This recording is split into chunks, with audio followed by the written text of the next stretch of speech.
Okay, last attempt to go live. I went live on the computer and there was no sound. Then I tried to go live outside and there was no internet connection. So I'm in my office on my phone one more time just to say what's up, just to hang out, Q&A, answer questions, all that good stuff. Let me know what's up, guys. Make sure you click like on this so it sends it out. And yeah, if you have any questions, you want to say what's up, let me know where you're watching from and who's on here. Let me know that if you're seeing this as well. So yeah, we just put out a new song. Definitely wanted to mention that. You guys go check out the new song by myself and Lahaba. It's entitled Logos. It's on all the streaming platforms. So it's on Facebook. It's on all the places, but Spotify, Apple Music, Tidal, all those places. But if you don't have those, not everybody has those, it's on YouTube as well. Everybody's got YouTube. So you can go there, type it in, Logos, TruthSeekah, Lahaba, and you'll find this amazing collaboration that I was a part of, and I did all the music for it. And it's probably the first song that's like public that I've done all the music for. Yeah. I usually do all the production and like mixing and mastering and recording and all that stuff, videos, all that kind of stuff. But doing all the production as far as the music is concerned, yeah, that was like the first one. So I did the music on that, and we're working on so much more right now. What up, Daniel? Good to see you, my brother. Daniel Solomon is here watching from Texas. Let me know where you're watching this from. Again, push like, share it out. And man, if you guys have any questions, biblical stuff, spiritual stuff, thoughts, opinions, man, all that good stuff, man. I just want to be here and hang out with you guys because I get a lot of messages. And if most of you have found out, if you've messaged me, you usually get a one-liner back. And come on, like everything is worth more than a comment section or something like that, right? All of these beautiful things that we talk about and discuss. People just want like yes or no answers or one-liners. And even though I may do that in Messenger or something, I really feel like coming on here and being able to articulate and explain a little bit better some of these things that are very beautiful and near and dear to our hearts is a little bit proper way to do it. So yeah. Jared says, how was healing? Healing, it was awesome, man. Loved it so much. It was really fun. Had a good time in New Orleans, and no, their music was amazing. It's an experience for sure, and it was good stuff.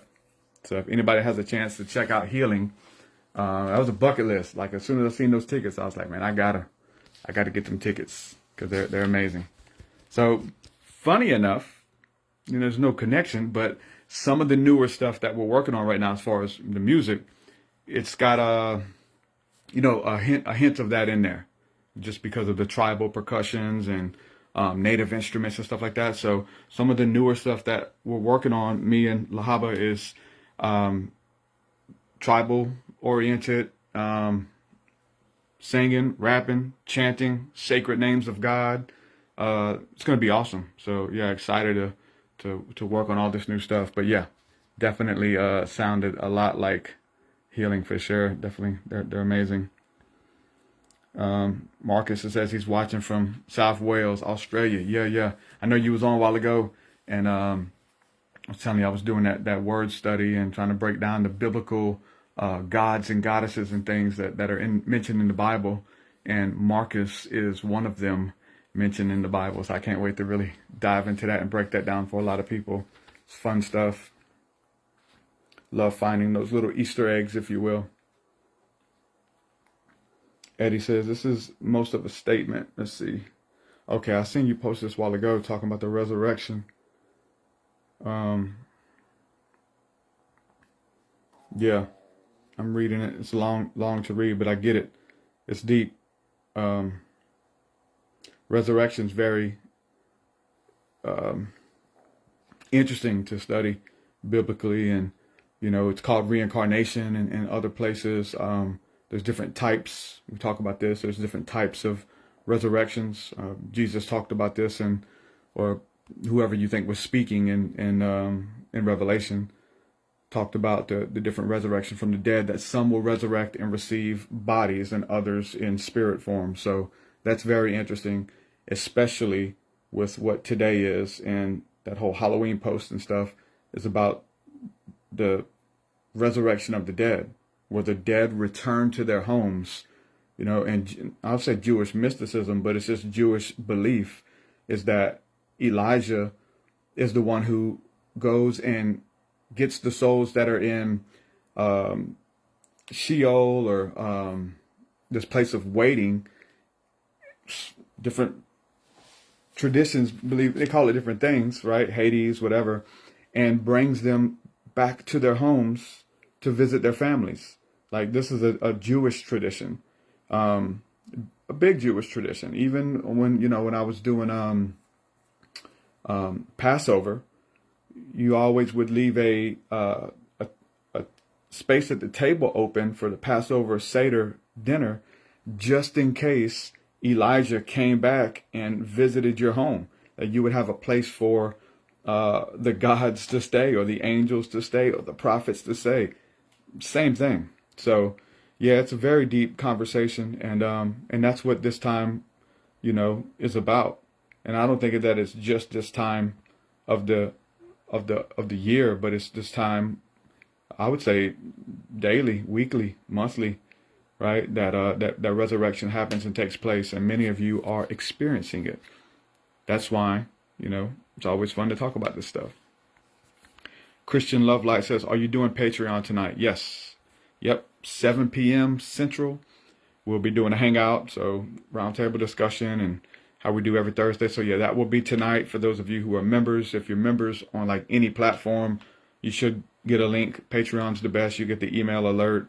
Or Seer School, we have that's going on too. We're building that platform up, seer.school.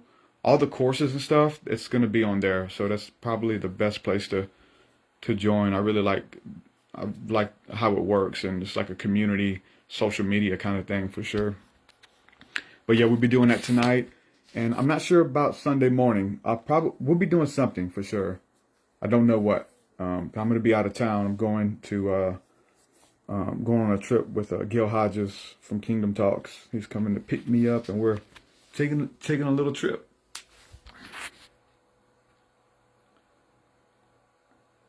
What's up, Daniel? I see you. Laura says, what's your opinion on angels and heaven? My son passed at 7, and sometimes I can feel him. What is your opinion on those type of things? Yeah, I would say only you. You're the you would definitely be the first to feel them, to be able to tell whose presence is with you.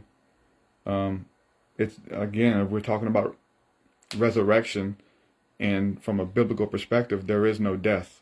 So, this idea that they've tricked us into thinking that just because somebody transitions into another density that they died. No, like, there in Christ there is no death. Death is, and the grave is defeated.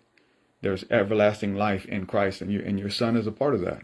So I'm definitely open to looking. I've seen many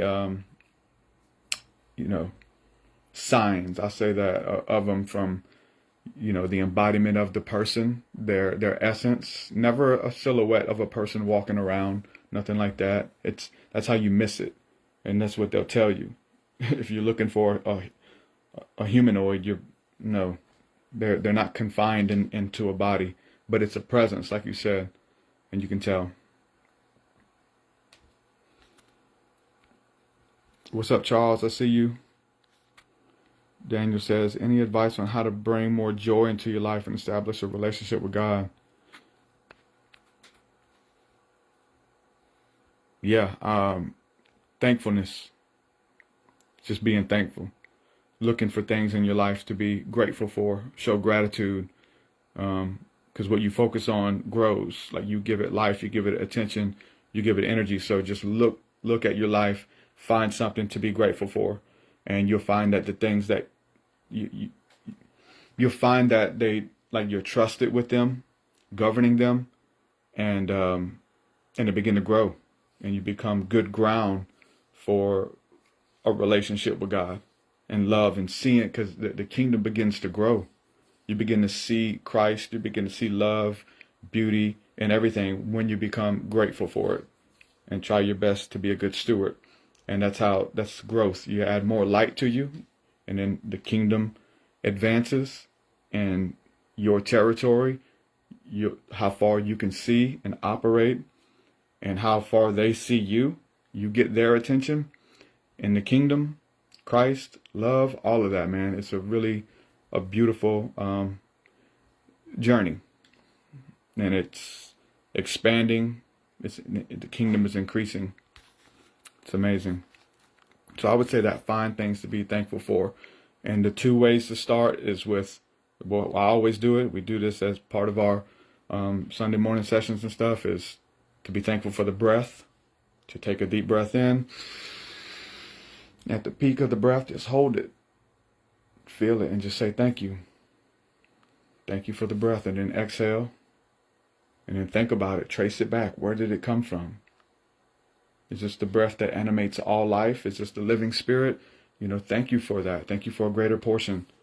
Breathe deeply, So being thankful for the breath, feeling the heartbeat, you're still alive. 2 closest things you got. Then you can move out. You can start moving out to your family. You can start moving out to health. You can start, just look for things to be thankful for, and you'll be overwhelmed. And you'll see that there's more stuff in your life that just keeps getting added to you. Then you start looking for things that you've maybe taken for granted that you weren't thankful for. So that's how it grows. The next thing you know, boom, you get all these. Kingdom is advancing your relationship with God, because God is the author and finisher. He's the bestower of good things. So Scripture says He withhold no good thing from you. So go to and through God for all that. What's up, Daniel Oskopinski, my brother? What's up, boy? I see you. Patrick Strickland, man. Hope all is well with you, brother. Good to see you. Or should I say cousin? Gene says, I love the idea that they come to visit. What about surrendering? I try, but not sure if I have fully. It's a process. It's a lifelong process. It's a lifelong process of picking up your cross, putting it down, picking it up, putting it down, and finding ways that, you can only carry it so far, and then finding ways to, you get better at it. Different parts of you that you can surrender to God. And I would say the parts of you that aren't good, the parts of you that are hurting yourself or hurting others, those are the parts you want to give up. And then you want to add to the great things in you, which are given to you by God, so that you have more of that in your life. So in order to surrender the things that don't serve you, the parts of you that aren't good, give that to God freely, and watch Him add to the other parts in your life that you can use some expansion on. So that's what I would say as far as surrendering. Surrendering fully is, it's a process. I don't even know if I'd use that term to say I'm fully surrendered, because we're still here. We're in this body. And to fully surrender would be to release this body, to be honest with you. Lyndon says, yes, I would love to hear your thoughts on negative RH blood as well. Yeah, I don't know much about it, y'all. I do know there's different, things about, aliens and from different planets and star systems and stuff. I don't know. So I try not to speak on things unless I know them, unless I'm experiencing them, and I don't know too much about it. So I really can't speak on the blood stuff. I don't know. You're welcome, Laura. You're welcome. Dan says, how do you feel about divine avatars? Yeah. Yeah, we are connected to things outside of space and time that are wanting your avatar. And you can surrender. You can, but you already are without it. So to can and be like, I'm not going to surrender my body. You already are. To ideas, to thought forms, to patterns. We already are surrendering our avatar. So when we know that, then we can surrender it to Christ. We can partner with Christ. We can partner with love and say, you know what, I'm going to, since this is a house and I want good things to dwell in here. You know, I want to get all the bad things out of me that's dwelling here. So you got an avatar sense of that. You know, your higher self. What does that mean? It means that you are seated with Christ in heavenly places, fixed with Christ in celestial places. And what is that? That's planets. Planets are fixed, right? The fixed signs of the zodiac.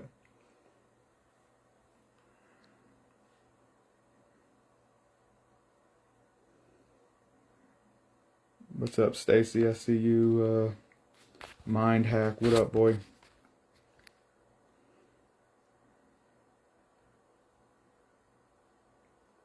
Try to read some more of these questions.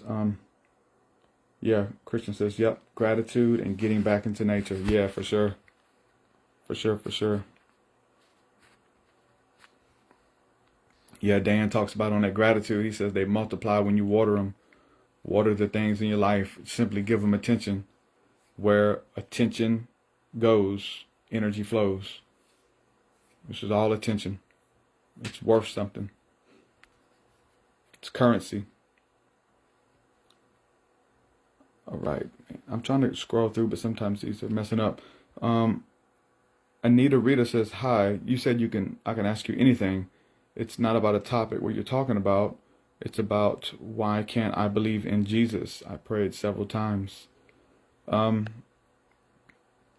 don't know. People believe in all kind of things. You know, I remember when I came back to Christ, my girlfriend at the time, my wife, she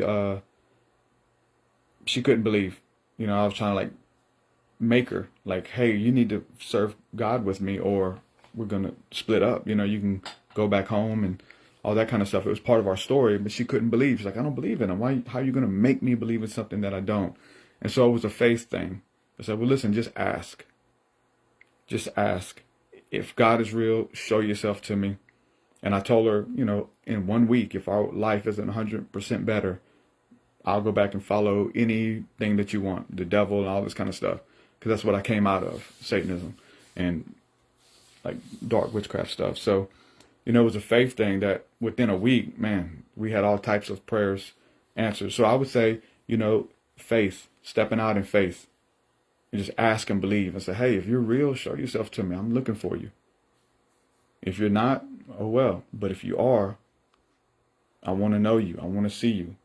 And I guarantee you that if you meditate upon that and you'll fix your heart in that, your world will be blown for sure. He wants to reveal himself to you. What's up, Sarah? Thank you for the roses. Dennis says, yeah, thank you for all things and gratitude. Yeah, just thank you for everything. The good and the bad too. I know it's easy just to, like I talk about going to the good, but yeah, thankful for the bad stuff. Yeah. Be present with it. You're getting to experience it.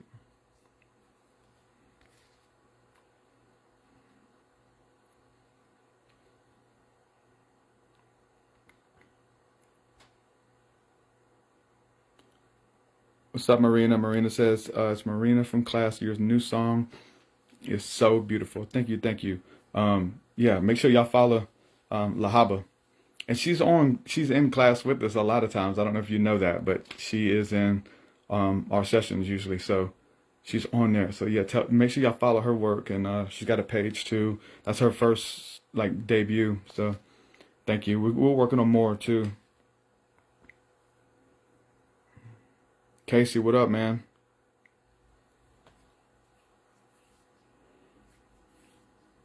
Good to see you, brother. For some reason, every time I see Michael Myers, I think of you now after that haunted hayride thing. Every time I see Michael Myers, I think you played a good Michael Myers, man.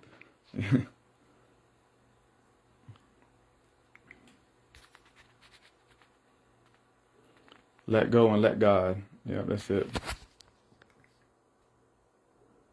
Andrea says, what about blood that doesn't have antibodies? Again, I'm not really sure about the blood stuff.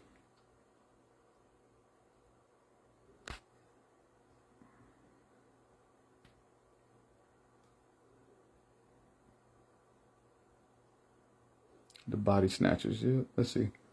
Have you seen angels? Have you communicated with them? Michelle says, yeah, I have. I think we all have. There's no think. I know we all have. It's just your ability to perceive them. And have I perceived them while doing it? Yeah. Yep. The Bible says we entertain angels unaware. Don't even know it.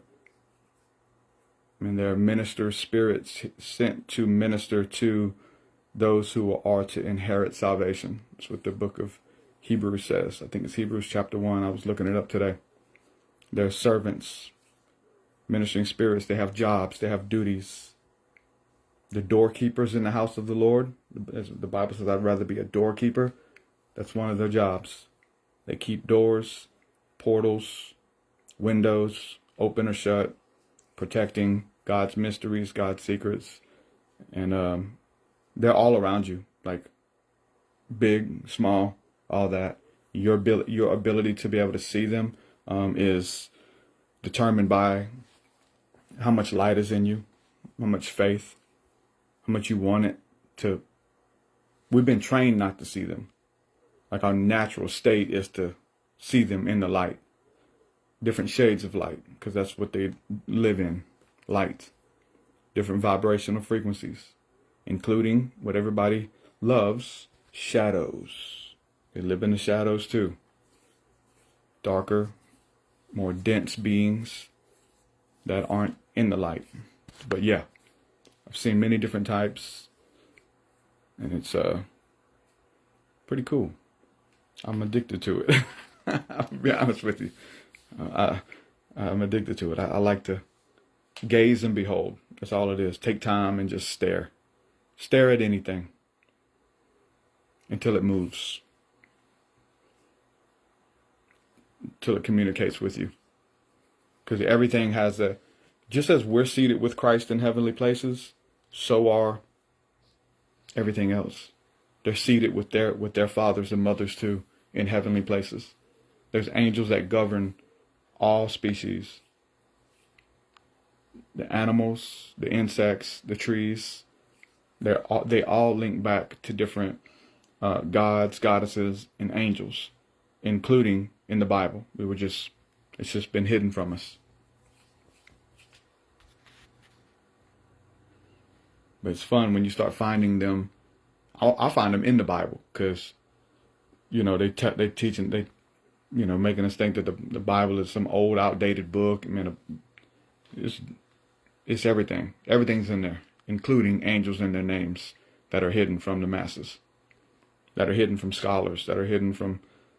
It's only revealed in Christ. He's the only one that's worthy to open the scroll and show you the revelation of what they are, who they are. It's the only way you'll understand that book. It's the only way you'll understand anything.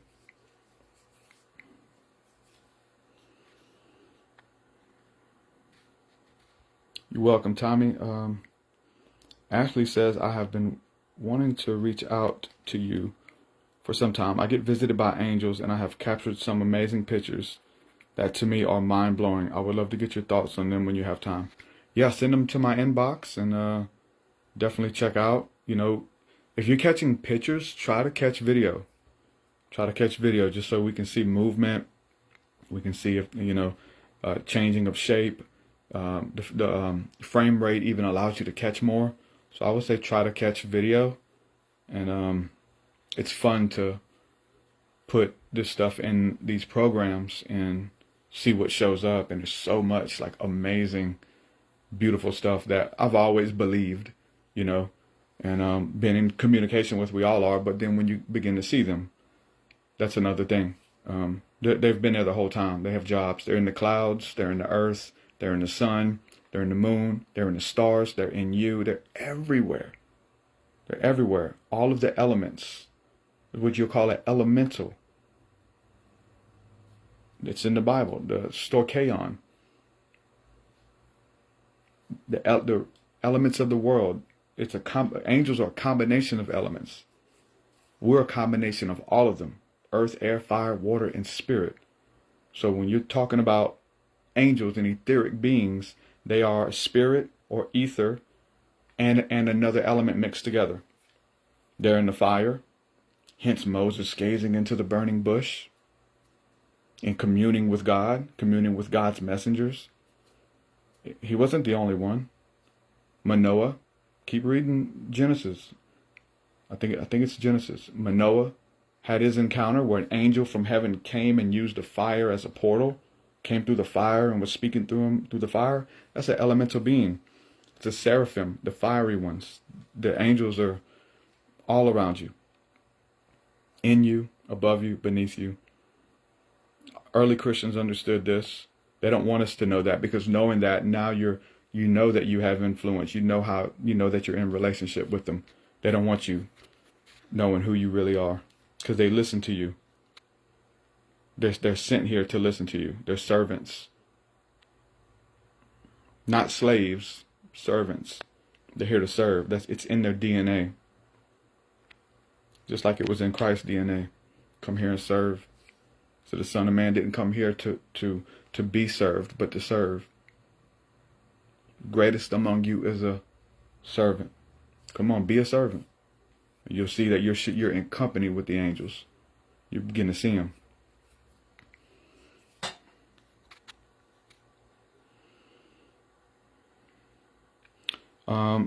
Joel says, are shrooms and other psychedelics acceptable, or do they alter the mind too much? Is it bad in the eyes of God? I'll say that it's a personal thing. There's no I don't want to say yes, because there's a lot of things that come into play. Set and setting is always key. Where are you doing it? But is it on the table to do?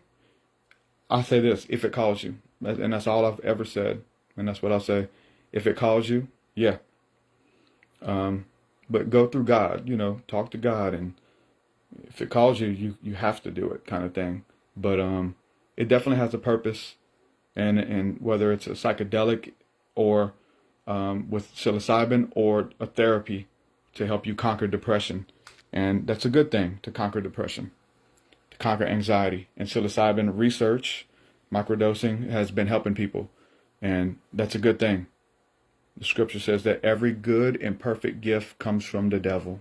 Remember that. Every good and perfect gift comes from the devil. I'm joking. It doesn't say that. The scripture says every good and perfect gift comes from the Father above, the Father of lights. If it's good, it's Jesus.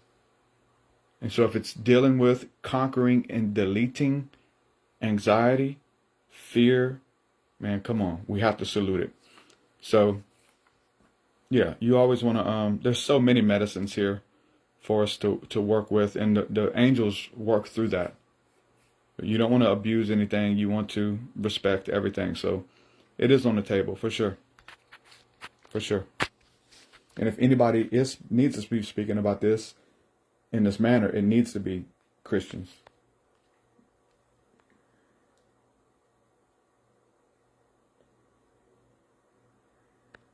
Ashley, that's okay. I'm trying to scroll. Every time I touch the screen, it moves the comments back. I'm trying to get to the new ones. Man, keeps restarting. This sucks. I suck at this. It's weird. Daniel says, okay, I guess you're coming.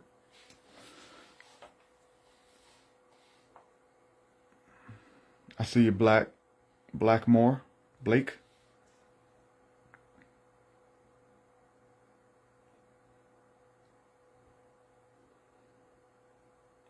Christians asking about thoughts on DARPA, nanotechnology, etc., fallen angel technology, I guess being used on unaware individuals. I mean, every cool technology I think that we have is fallen angel technology. Or I don't like the term fallen angel, to be honest with you, just because it's a deeper conversation than that, and the fallen angel automatically puts it in this category in our minds. The fallen angels taught it.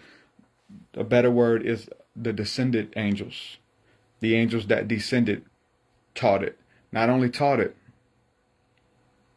but teach it. They still do. They still bring down knowledge. They still teach. That's part of their servanthood. But it's what they do when they come that makes them, good or bad or whatever the case is. Some angels came down and sinned with humanity when they were supposed to be watching over humanity, helping, all that. Fluman, what up? I see you, boy. The other dimensions are all around us. That's what John Mindhack says. Yep. Nicole says, is it true that Jesus' blood is not the same as everyone, and that mother and father, the mother was human and Jesus was formed out of one God DNA?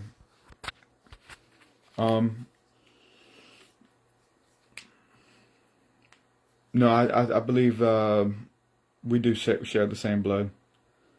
That he came to show that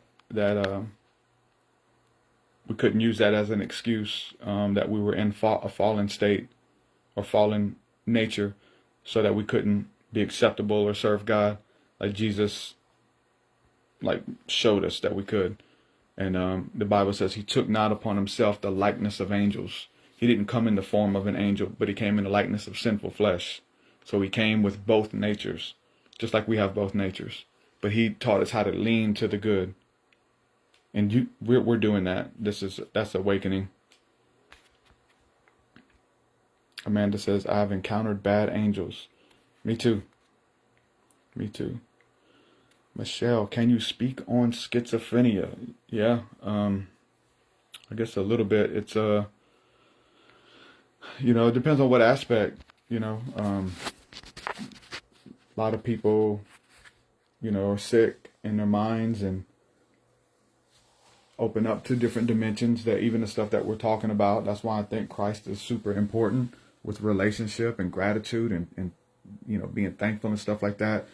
Your relationship with Christ is what's going to give you the strength to make it through these extreme days and stuff. So for you to be able to touch bottom, and I mean that, touch bottom, because there's a quote by, what's his name?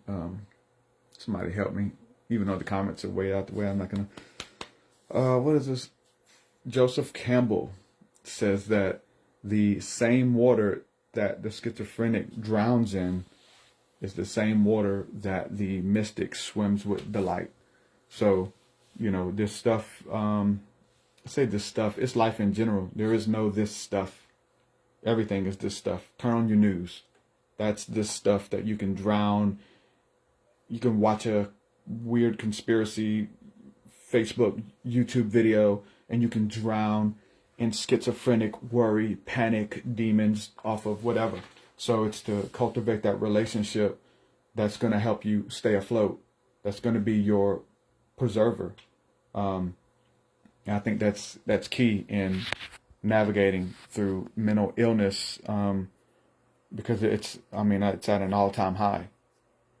I get messages daily from sick people telling me crazy things that they, God told them this and demons told all kinds of things, right? So in the midst of that, how do you get free? I can only tell you how I got free.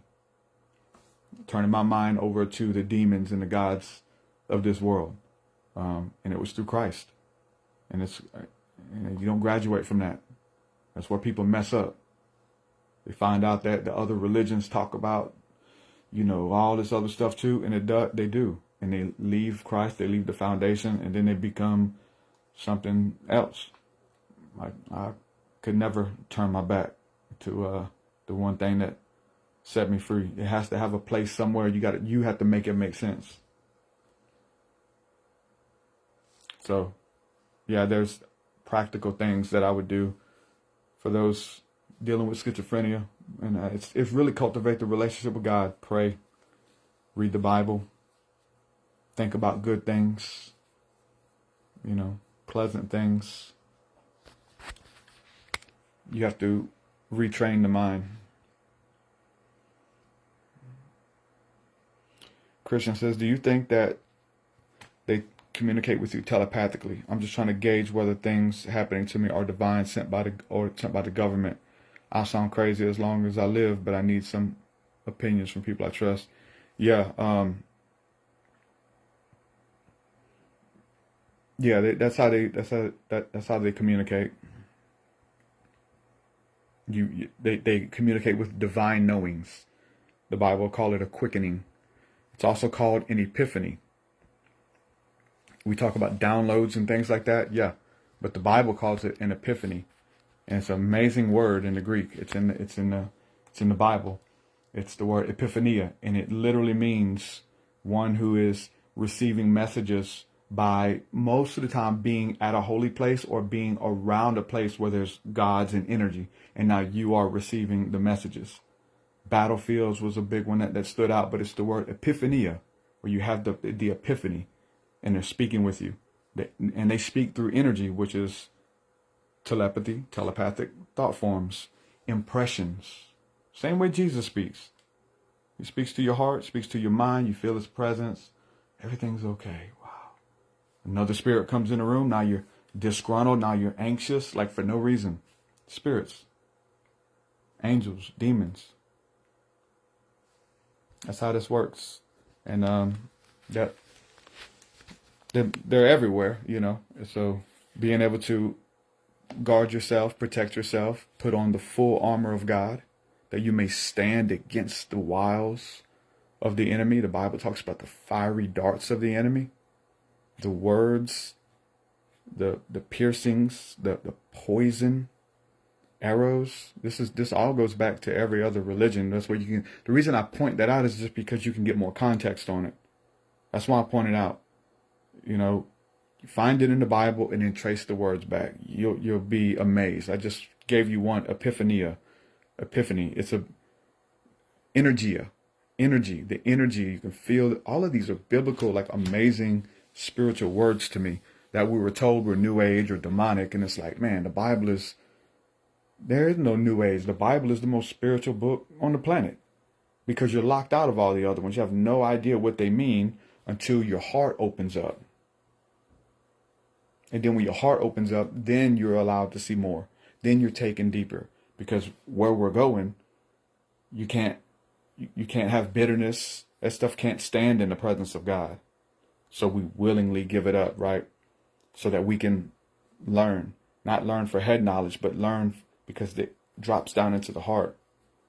This is what we talk about being a Christian mystic, but this has nothing to do with being a mystic. It's a Christian. It's being a human. It's part of how we're connected with all of this. All of these words and stuff, they scare people and stuff. No, this is the Christian experience. It's really everybody's experience. So whether you learn to be an overcomer or you're just tossed to and fro. And we learn through trial and error. So there's that. But yeah, they communicate through impressions, through your mind. And you get better at hearing, seeing. Glory says, what do you know about saying prayers appealing to the court of heaven? So from my study, court is in session every night. Every night when you lay your head on your pillow, there's things that are offered up and the doors are shut for what you did that day, for your deeds, all of that to go up as an offering, if you will. And so there's court that's had on your behalf, whether you're there or not. And sometimes we go there. People talk about having dreams and remembering and seeing councils and all this kind of stuff, right? So as far as engaging it with prayers and warfare and stuff like that, I don't know how big I am into that, but my belief of how we do engage and petition that way is by what we're doing on earth, right? So how you're treating people, how you talk to people, all that stuff comes into play with what's going to be said at your trial, if you will. And we have an advocate. All of there's so many court terms that are in the Bible. The advocate, the counselor, the comforter, like the judge, the jury, the magistrates, all of those are in the scriptures. And they're talking about, to be honest with you, they're talking about spiritual beings. They're talking about eternal, etheric beings that are waging war and accusing the brethren. That's the job of Satan and his minions. is to accuse the children of God. And if you're not guilty, you have nothing to be worried about. But if you're operating in these things and they got you on camera, which is they're watching you all day, every day. So yeah, you have to give an account for every idle word that comes out of your mouth. Not when you die, every night. So yeah, the courts are in session. So I would say do something, position yourself, know that. And yeah, you can offer up prayers and petition God, and for sure. But that's why you're awake, and the way you can't, offer a prayer, but then, do the opposite. So they're linked together. I'd say that. John says, why did Jacob set up a stone? Sounds like a portal, stairway to heaven. Yep. It's a practice called inoculation, or dream inoculation, where you go to sleep at the place of the gods, the house of gods, or anywhere that something took place. I mean, you go there, and go to sleep, and they commune with you while you're asleep, and laying your head on the stone as well. Again, the stone that he set up, I believe it was an amethyst. I'm not 100% sure, but I do know that that's what the name of the dream stone is in the Bible. Like the word amethyst, the amethyst stone is called the dream stone. So I believe that word there, if you look it up, it'll translate back to amethyst, the dream stone. So sleeping with your head on stones, putting a stone under your pillow. I wear gauges, my gauges. I have like amethyst and what else I have? Sapphire or lapis plugs, and I'll change them out. But I notice a difference. I notice a difference when I wear the amethyst plugs to sleep. I do. And lapis represents strength. And it's biblical. Let's see. Jessica says, I always wanted to pick your brain on Lilith. You believe she is a demon? They portray her to be. I've heard two versions that she is and isn't. No, I don't know. I haven't heard much good, I'll say that, but as far as my studies, I don't know that, that they're necessarily evil. So she's a shade being, right? We talked about the light and the shade. Well, there's governors of those realms. You wouldn't say that they're evil just because they're there. Maybe they did evil and ended up there. But once you're there, you have jobs and roles, and you get reformed and all of that, and that's ascension that takes place. So we're 3D. The shade realm is 2D. It's the valley of the shadow. That's her realm. She's called the not night owl, the screech owl in the Bible. That's where her name appears. But yeah, I don't know that that all those beings are necessarily evil just because they, look a certain way. That's like in a human form. That would be like, and this happens, angels saying, hey, watch out for humans, man. They're evil. We're not all evil. We are, for sure. Yeah. Pray with me. Don't play with me. I ain't a killer, but don't push me. Right? We have the ability to do good and evil. So I don't think that any of the beings are like all good. Even Jesus, it was said of him. Now, I scare people with this, but literally it's what he said. When the lady come up to him and said, good teacher, good master, you are good. He's like, no, don't call me good. Why do you call me good? Don't call me good. He's like, I'm choosing to be good. He said there's one good, God. God is good. Don't call me good. That sticks out to me because this notion that we think Jesus was an angelic, etheric being who came down and was better than everybody. No, I'm in a sinful flesh with you. I want to slap people too. Like the way he's telling you, hey, Turn the other cheek. He's telling you how he conquered that. He's speaking from experience. That's what made him different. He's not just reciting Proverbs and Psalms and stuff, which he is, but he experienced Proverbs and Psalms. Because they were talking about him, and they're talking about you. So embodying it, choosing good. So I think that, Lilith and those other beings, they have roles to play. And maybe being, the god of a certain role, or a certain dimension, the second dimension, we're 3D. Those shadows on the wall behind me, is 2. That's a 2D. I'm sorry, yeah, second dimension. If we're 3D, see that shadow? So if we are a 3D being that is casting shadows that are 2D, second dimension, is there a 4D, fourth dimensional being above us that we are the shadow of? Maybe that's what it means to be in Christ and be seated in heavenly places and be here now and my shadow.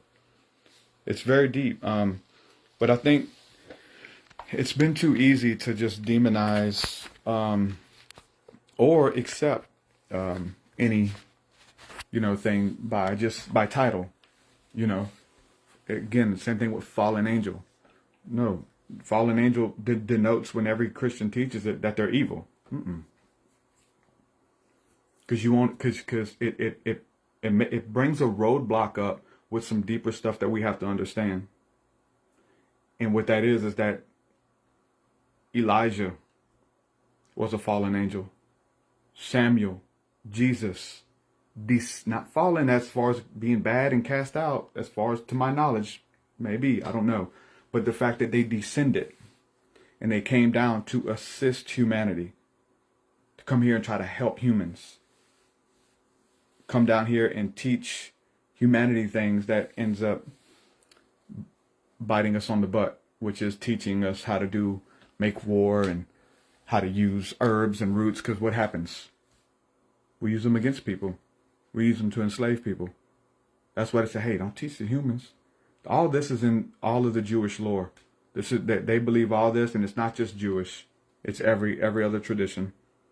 It's Greek. It's all of it. I just got done studying the Greek stories and the story of Philemon and Bacchus in the Metamorphosis. It's an amazing story. They go house to house traveling, and they heard that there was this land of people, humans that are wicked, and they won't love, and the gods came dressed up as mortals, and nobody would give them a place to stay. Nobody would take them in and feed them, and so they were going to destroy the place. Sounds a lot like Sodom and Gomorrah, right? But they get to the house of Philemon and Bacchus, and they took them in. Hey, come in. You guys come in. We'll feed you. Where are you from? That's why the Bible tells you, watch how you entertain strangers. Because some of you have entertained angels or gods unaware, and you don't even know it. And they did. That story is amazing. I love it. To find, where these stories are linked from in the Bible. And they're sitting in the house, they're eating and drinking, and actually drinking wine. I think it's Jupiter, Mercury, I believe, and Bacchus and Philemon. Bacchus and Philemon are supposedly mortals. And they came here to destroy the place. They was like, well, we're gonna destroy. We got to get the wickedness out of this place, man. And but then they found hospitality. And while they were eating and drinking wine, I think it was Philemon looked over and noticed they were drinking wine. That the more they drank, the wine never went down. Every time one of the gods touched it, it kept filling back up, turning water into wine. Essentially, the new wine, it kept filling back up. And it's like, oh God, these are gods. These aren't humans in here with us. So yeah, we are. And we were coming to destroy this place, and we are, but we're going to spare you. And they told them that they would bless their home and turn it into a citadel, essentially, a little castle or whatever, bless them, and then when they died, they would allow them to be commemorated and turn them into two trees that wound together when they died to watch over the land. That's the story. So we're talking about honoring and, entertaining the angels unaware and all that stuff. You have a lot more examples of where that stuff comes from. There's whole religions behind it. And it's all in the Bible too, the stories.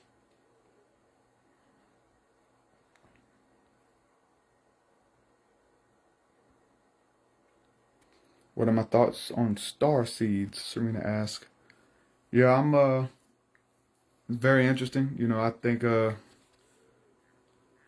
we're definitely made out of stardust. I do think our spirits are from above, and the soul is from below, and we're both in a body. We're a soul and a spirit that are in the body. The soul is the egoic nature that is usually fixed upon the things of this world, the fleshly desires and things like that. And the spiritual nature is that which is from above, that's trying to help you, that is your conscience, all that. So it's from the stars.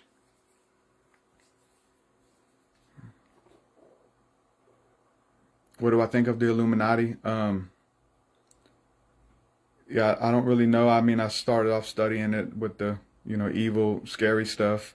But I'm a word dude. Obviously, I love words. So the Illuminati, as far as the original use of that word, that was a Christian word they took from us. The Illuminati was one who was illuminated with the light of Christ, the true light of the world. They were called, if you just look up the word illumine or illumination or the light, it's all throughout the scriptures. And that's what they called newly baptized Christians, was those who were illuminated by the light, those who were enlightened, having their consciousness enlightened with the light of Christ. They were the illuminators. And so, yeah, we are the Illuminati, the true Illuminati, as far as the definition and what the words mean. So I'm a definition guy. So I wouldn't let them take it and say it's a secret order of the Illuminators. No, I don't know if I wouldn't call them that.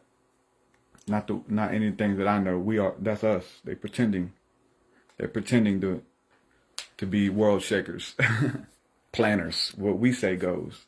Let's believe it and then watch the things around us begin to change. Bring light to you. Get more light in you. Illuminate your mind, illuminate your spirit. If thine eye be single, thy whole body shall be full of light. Man, that's the Illuminati. You're a light that has been covered with flesh, sinew. You're a light. There's light inside of you. There's gold inside of you. There's beauty. There's radiant. We are the shining ones. We don't know who we are. It's hidden. Now we look like everybody else, and we think we're them because we have amnesia. We are a species with amnesia. We don't know who we are. But this is the awakening. Romans 13:11. For now we're high time, it is past time for us to awaken out of our slumber.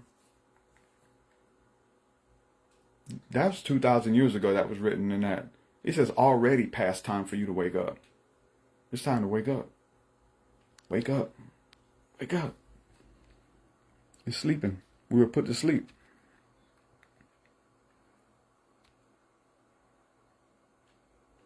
Author says, did Jesus ever say he was God? I don't think so. I don't think so. It says he was of God, and he definitely made the distinction between him and his Father. But then he said him and his Father are one. So I don't, all this Jesus is God thing, he's the image of God that was displayed for sure.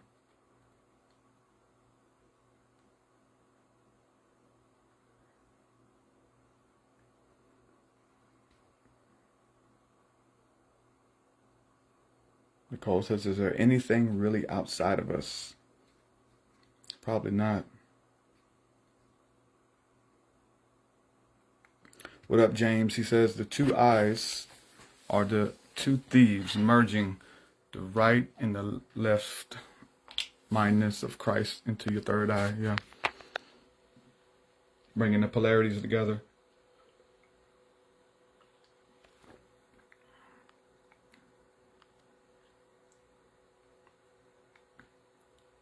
What's up, Shawal? I see you. Cannabis talking about the plant and truth of righteousness. Mortals are not permitted to touch until the great judgment.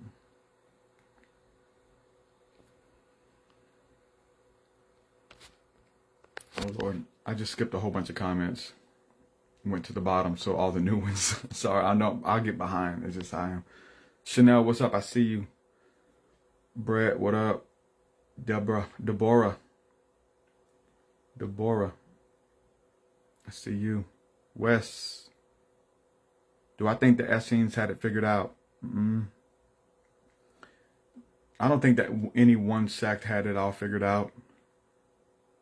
I think they had their portion.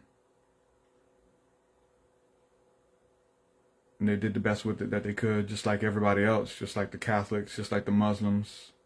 You know, everybody, I say everybody, many of us are trying to do our best, and none of us have it all figured out. The moment that you pretend to have it all figured out is the moment that you tell everybody you don't. Thank you, Joseph. I see you, man.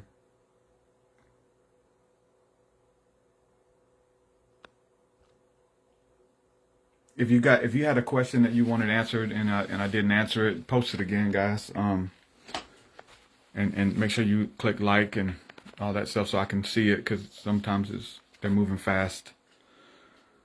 Ramalanson says, how do you feel? How about the aliens or ETs?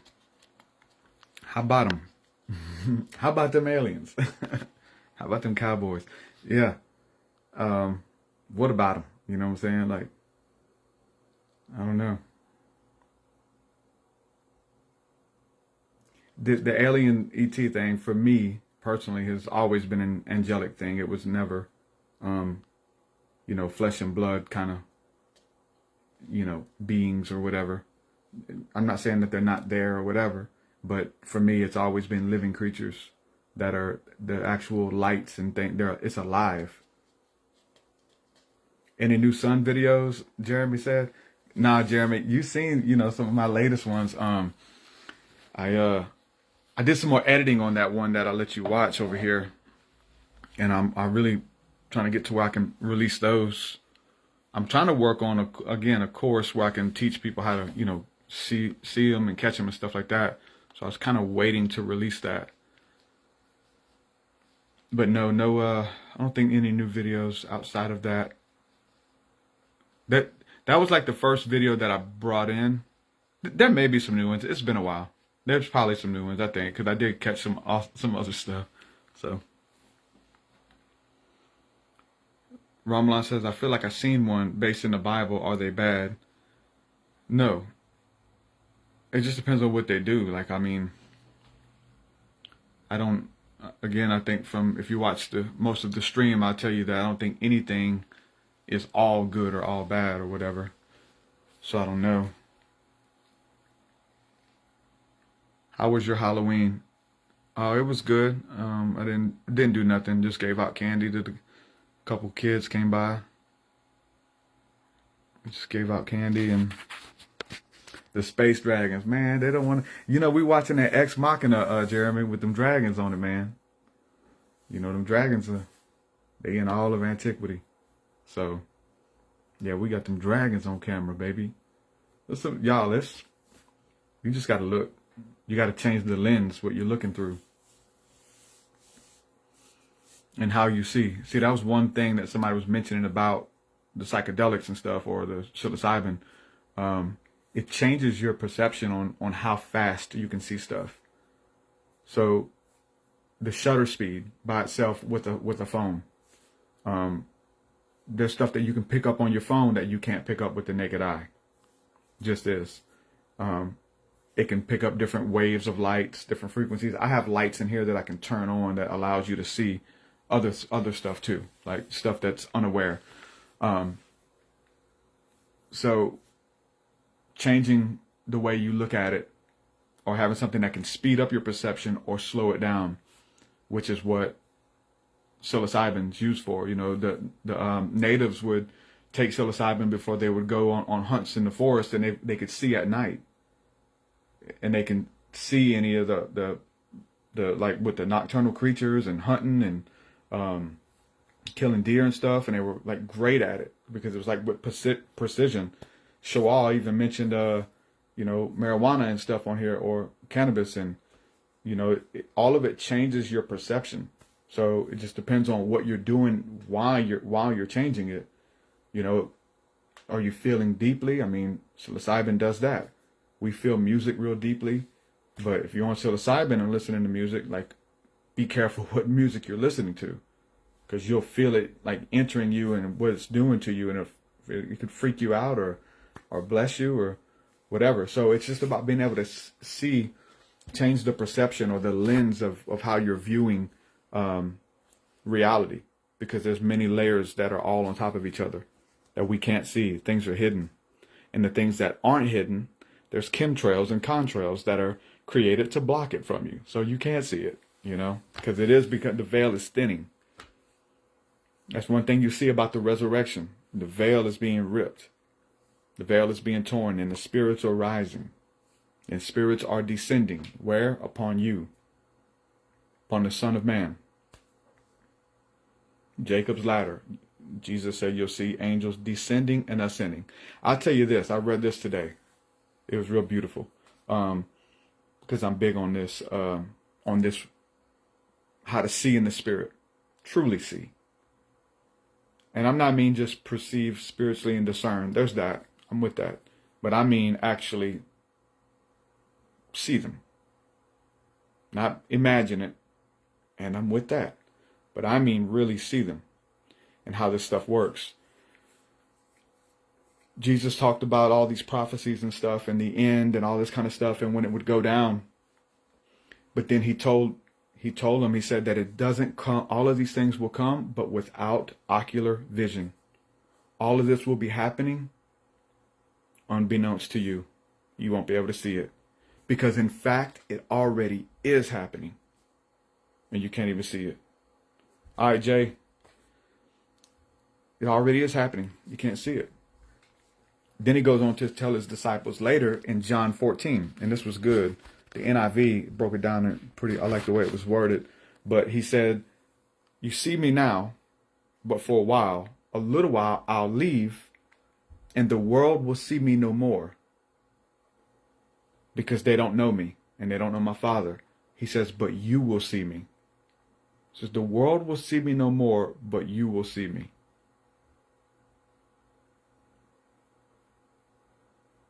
That's happening right now. We can see, perceive, gaze, ask, seek, knock. You'll see it. It's already happening. It was happening. They govern everything. They govern cycles, weather, souls, spirits, information, knowledge. That's all etheric beings that our eyes can't see unless you get more light in you. And sometimes they let you see them. Sometimes we catch a glimpse and we get freaked out. We see them on camera. We see a shooting star. Listen, there was no shooting. None of this is especially nature. Not especially nature. Lean into nature, guys. Brett says the NIV is a horrible translation. I mean, tell me a good one. There's no such thing as a good one. You have to go back to the Hebrew and the Greek, and most all of those, you know, they're all none of the, I don't think any translation is good, to be honest with you. I read the King James personally, so I read that just because I can break those words down and learn where they are and go back, and you know, it's one of the earliest ones we have.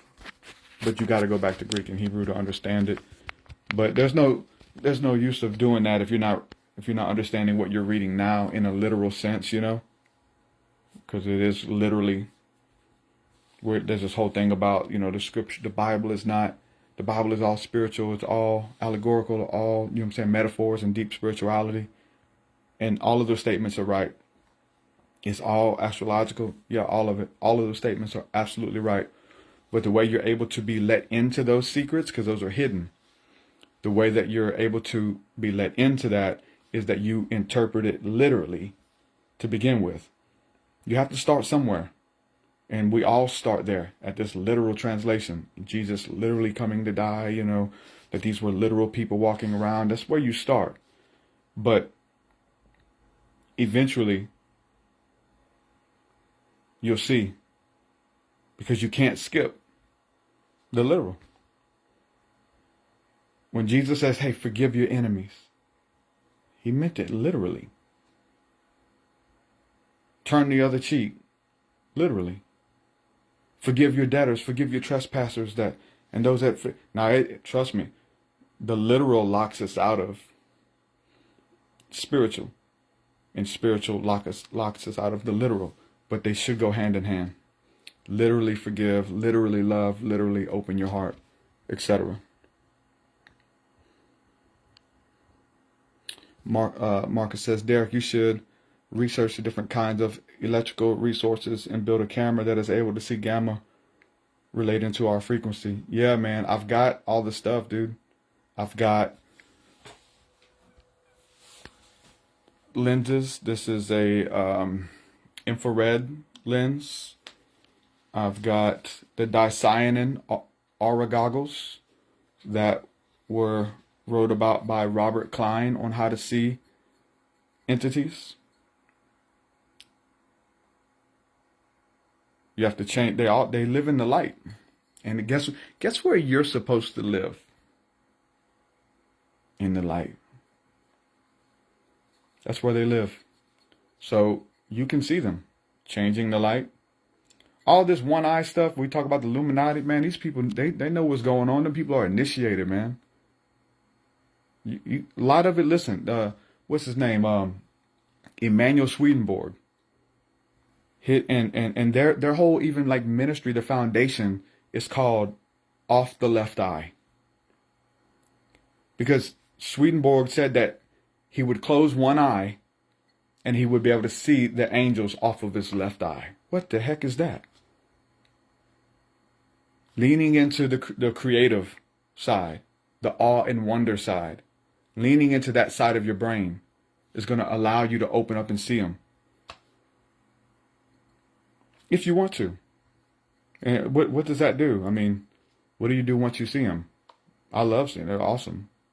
Freaking really cool. Super cool. I love seeing them. But, what does it do? But yeah, I have all kind of stuff.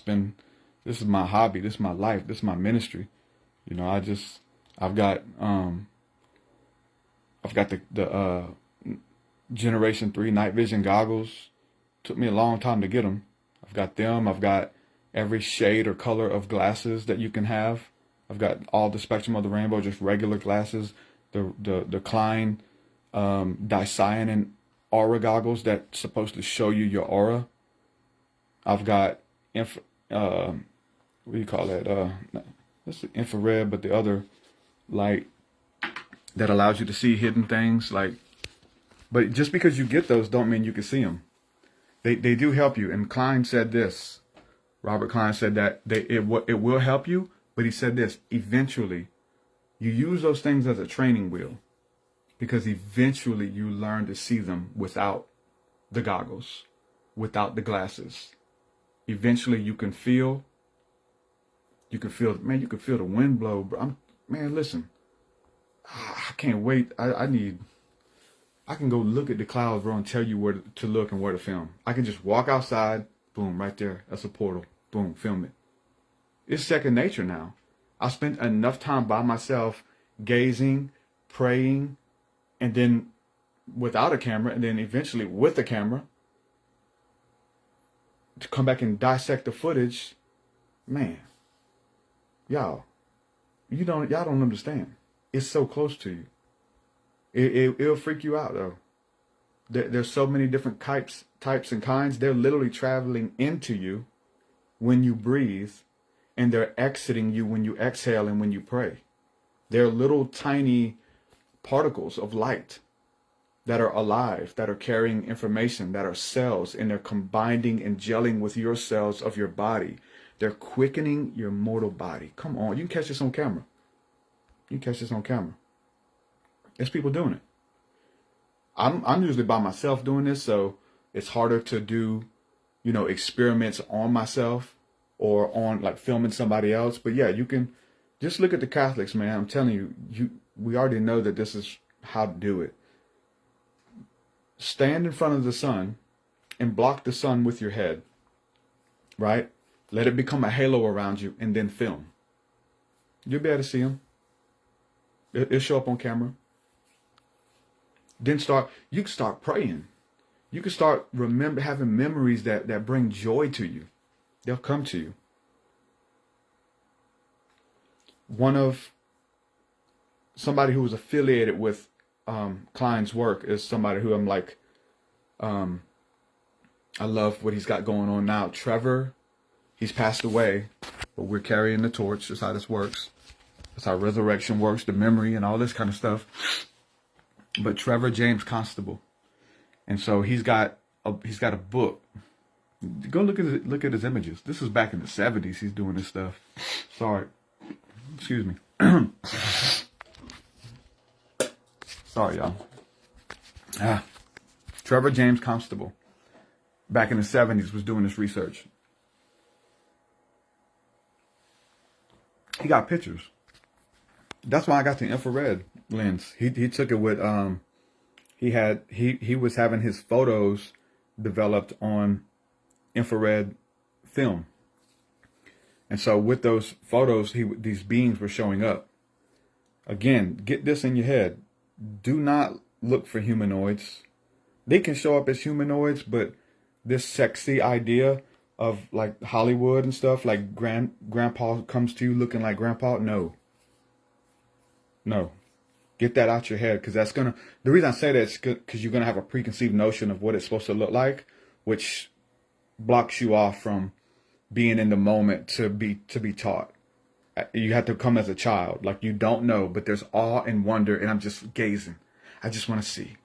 Like if you go with that, then you begin to see, because some of the stuff that Trevor Constable, like he got pictures of, were like huge orbs that would show up on film. And he called them, this is what he called them. He called them the critters, because he didn't know what they were. But he's saying there's these things that are in the sky that we're able to see. And now he found out ways to interact with them. Just like I'm telling you, like moving your heart to love and stuff, there were like spiritual techniques. And this guy wasn't really a spiritual dude for the most part. He was a lieutenant in the Navy, I believe.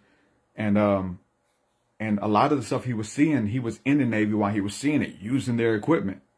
And then he got out and he's like taking his research to the next level. And there's a little bit of interviews with him, but he's got a couple books. And one of them, again, is They Live in the Sky. And he talks about being able to see these things. Not just talk about them, he's got pictures. But I've got tons of videos of those things that, see, this is where we come in, man, because I've got footage of the thing. I've got video footage of what he was taking pictures of. So this was back in the 70s and 80s or whatever. He's just taking pictures and developing. Wow, man, look how far our technology's come. You can pull your cell phone out and change the gamma, change the settings on your phone and see all kinds of things, man. And, who or what is it? That's up. Beauty is in the eye of the beholder. One person tells you it's demons. The next person says angels. The next person says it's an optical illusion of dust particles. I obsess over this stuff. I love it. It's beautiful. It's connected directly to God, to the Bible, to life, to reality. A world within a world that we're sharing with. And he found out in working with this energy and working with this stuff how to make it rain. Trevor James Constable. knew how to make it rain, to send vibrations and noise through tubes towards the breeze of the wind and almost create a ripple effect to where the wind was coming from. They would find it, and then they would make the noise and blow it, and it would start raining. I know it sounds crazy, right? But you have to believe that the Native Americans used to be able to do rain dances and cause it to rain. They were in relationship, and when they needed to rain, they would do something. They would generate energy and lift up with one voice, and it would rain. They would all come together and do it. Maybe one or two, maybe it wouldn't do it, but if they had enough people generating the energy, man, the heavens are watching. They're watching all this, smelling all this. They're above you, man. They're above you, beneath you, within you. I love this stuff. You know, call it what it is. I got the proof. I got the tapes. Don't need the tapes. Don't need the tapes. Proves the Bible to me. It proves the Bible. Who are these who fly up to the clouds as doves unto the windows? It's Isaiah chapter 8. It says, these are the children of God coming to bring the children home, bringing God's people home. Who are these clouds? Come on, man. I got the tapes. They're all in there. It ain't know about the tapes. It's about, hey, we need help. They trying to hurt us down here. They using dark magic against us. They're poisoning our waters. How do we clean it? So when you read Enoch, and it's telling you that the angels came down here and taught humanity stuff, they still do. So you want to learn how, I'm telling you, like, most of the stuff that they're trying, I'll tell you this, the stuff they try to talk to me about, some of them, it's well beyond me. I'm too stupid. You know, I'm no engineer. You know, it's how to generate free energy. It's how to clean. I can't do nothing but like look at them and cry. It's like, I don't know what to do. They're sitting here showing you this. They'll move. Man, it's crazy, y'all. It's amazing. It is biblical stuff. It is. And all you got to do is just watch. And it's for anybody. God is no respecter of persons. But we need the people to at least write it down or to take it. The interesting thing, though, you know, we've kind of like graduated from this spiritual stuff or whatever, or to go and be taught by the angels in this kind of way, right? We're having to relearn how to do that. The interesting thing is that most of it is just going back to antiquity, because it's stuff that we've already had. It's not like new technology. It's like it's old, the old world that we forgot about. That's the stuff. So when you look into, you know, I say the Bible, but you know, the translations, we miss it. We don't know. We read about the ephod and the different crystals and the different colors that were over each tribe, and we don't know what that means. We just think it was a cool story. We don't know that there's different frequencies and tones, and it makes you feel different being next to a certain crystal. They emit energy and channel energy. We don't know that. We don't know that we have those crystals in our brain within us that emit and receive as an antenna. You don't know that your whole body, your hair, is an extension of your nervous system. That literally the hair on your body, I love it. Your arm, because listen, spirit antenna, all this is in my music. I love, you know, putting this in my music. Spirit antenna. When a spirit gets by close to you, your hairs begin to stand up on your whole body. The hairs specifically on your neck, but you get chills when an etheric being or a higher vibrational being is in your midst. Guess who he is for most Christians and for me? It's Jesus, who we call the Christ, Yeshua, salvation, that is governing all this to help us. When he steps in the room, you can feel him. Changes the atmosphere. something greater is in here. And literally, you start talking about him, and then you know he's here. You can feel it. Any church, whatever. By yourself, 2 or more gathered in my name, there I am in their midst. He comes into the atmosphere, and you can feel him. Your mortal body is quickened, and you feel him. All the hairs stand up. It's the same way. You begin to shake. Your bones begin to shake. I know that sounds crazy, right? Read the book of Job, chapter 4. Same. Job's friend talked about waking up in the middle of the night when deep sleep falleth upon men. Wakes up, and he said there's something, a spirit hovering in the hallway. And he says, I cannot make out the form thereof because it continues to change. That's why I'm telling you, don't think it's going to look like a person. They can, so don't rule that out. But he said it began to change, and it didn't stay one consistent form. And it was like a smoke, a mist is what it calls it. And that's what they are, mist. A mist in a darkness. And he said it started communicating with him.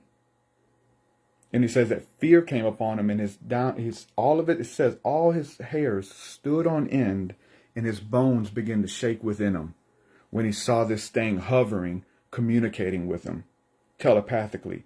And it checked him, and it told him, who do you think you are as a mortal that you think yourself to be stronger than God? You can't do anything on your own. Like this message that was communicated to him. And you read that, it's like, yeah.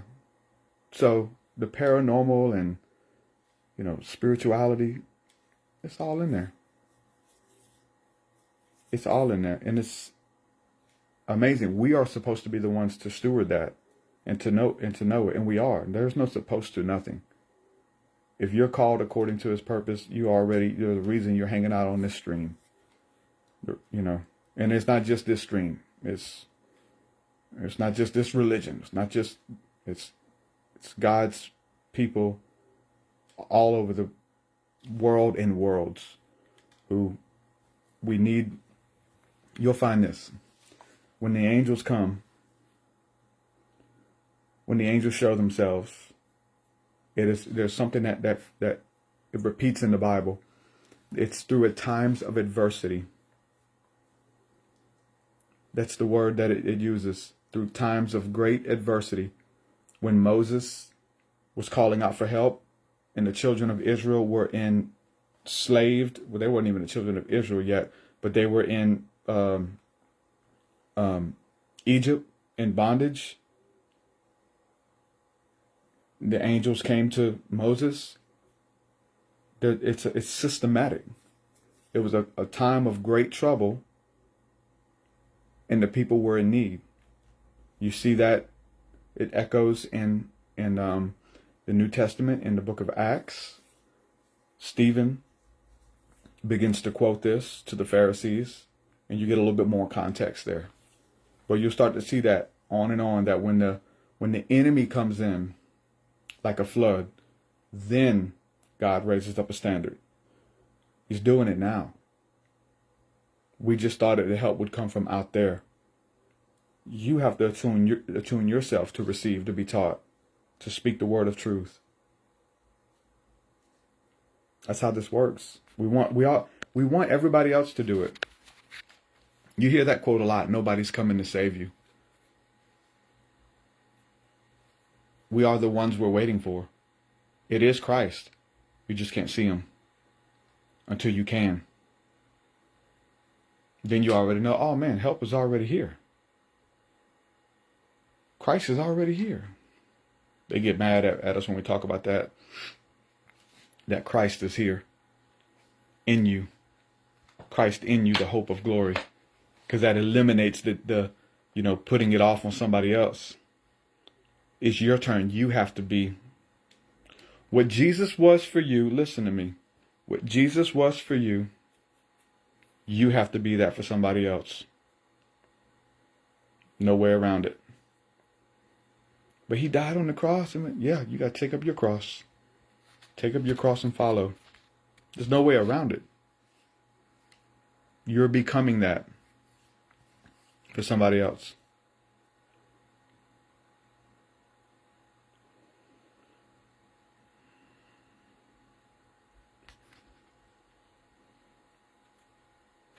Yep. Yeah, we need help. We got help. We got helpers. We got ministers. That's their job. I'm telling you. Hebrews chapter 1. It says, are they like, which of the angels did he say it says, which of the angels did he say to come sit at my right hand?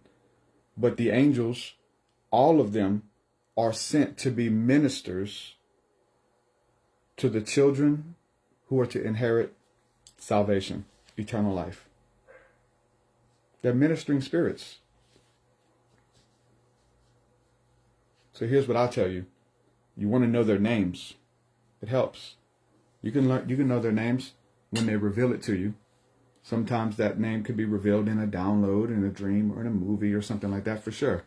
But I'm telling you, in the scriptures, that's the best book. Get you a Bible, right? But treat it like it is. Ask God to speak to you. Their names are in there. They're from Genesis to Revelation.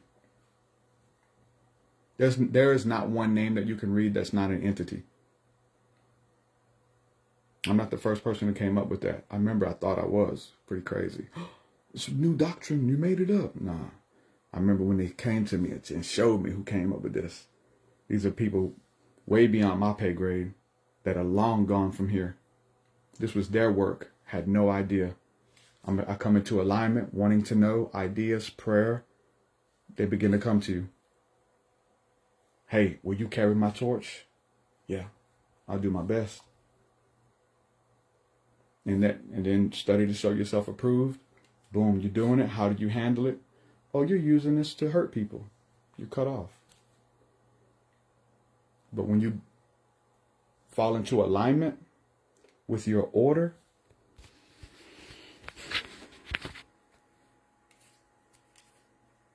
can't nobody tell you nothing. You're not worried about other people doing it.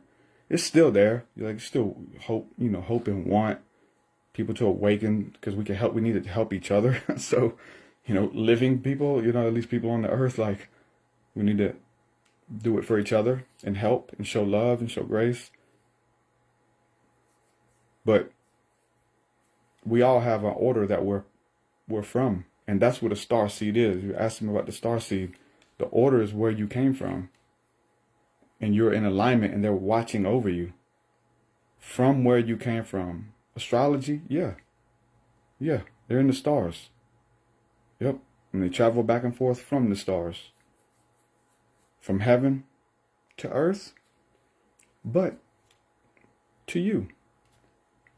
They're traveling to you, bringing messages, bringing downloads, bringing comfort. You got to experiment with it. Ask, seek, knock, open your eyes, begin to look. I'm telling you, like, I have too many stories. Like, man, listen, salute all the skeptics. I wouldn't believe me either. No way. No way. I got too many stories. Every day is magical. Every day you see stuff like this. Like, every day is magical. Yo, I'm telling you, like, I wouldn't believe me. I call me a crazy person. I call me a heretic. All this. There's no way. Because if I can't see it, you can't see it. You better learn. There's enough to go around for everybody. And this is why we're here. This is your Christian experience. To manifest and become a gateway, to become a portal for God. For His heart, for His truth, for righteousness. And not by power nor by might, but by the Spirit. By the Spirit. Submit yourself, submit your heart, your mind, your will, your emotions. And listen, just keep saying yes, keep showing up. It ain't easy. It's fun. When you're in. When you get out, it's hard. It's even harder. Because you know what's possible. Thank you guys. Alex, Furman, what's up, brother? Tina, Jessica, Thank you. She says, your music is phenomenal. Thank you so much. What up, Fireman? Nicole says, every word you're speaking resonates. Amen. You open your mouth and speak, or share. Share what God's doing in you, your truth. You can speculate. That's cool. That's okay. But speak what you know. Speak on what you know. Speak on what you know. Do it with grace, honor, and love, and you'll know more. You'll be trusted with more. Nicole says, you're awesome. Way better than any preacher in the church. There's some good preachers out there. Some real good preachers out there in churches. Tell them to let me come speak. And there's a lot of good, I know a lot of good preachers out there. But thank you. It means a lot. I know what you mean too, so.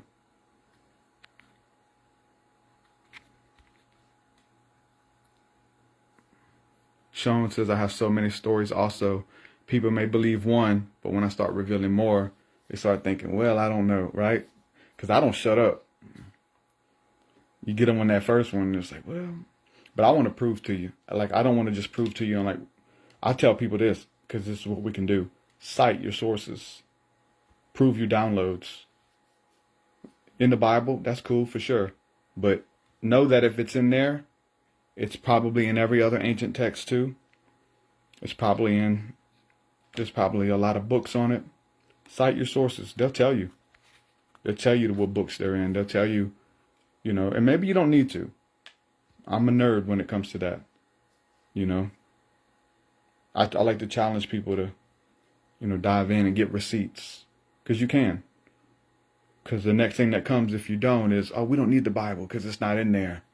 The Bible is just really here to deceive you. And, you know, I'm talking to aliens and that's not in the Bible. Well, you should probably reread those verses then and see if it is or not. And maybe there's some etiquette to it. Maybe you shouldn't be talking to just anything. Because there is etiquette.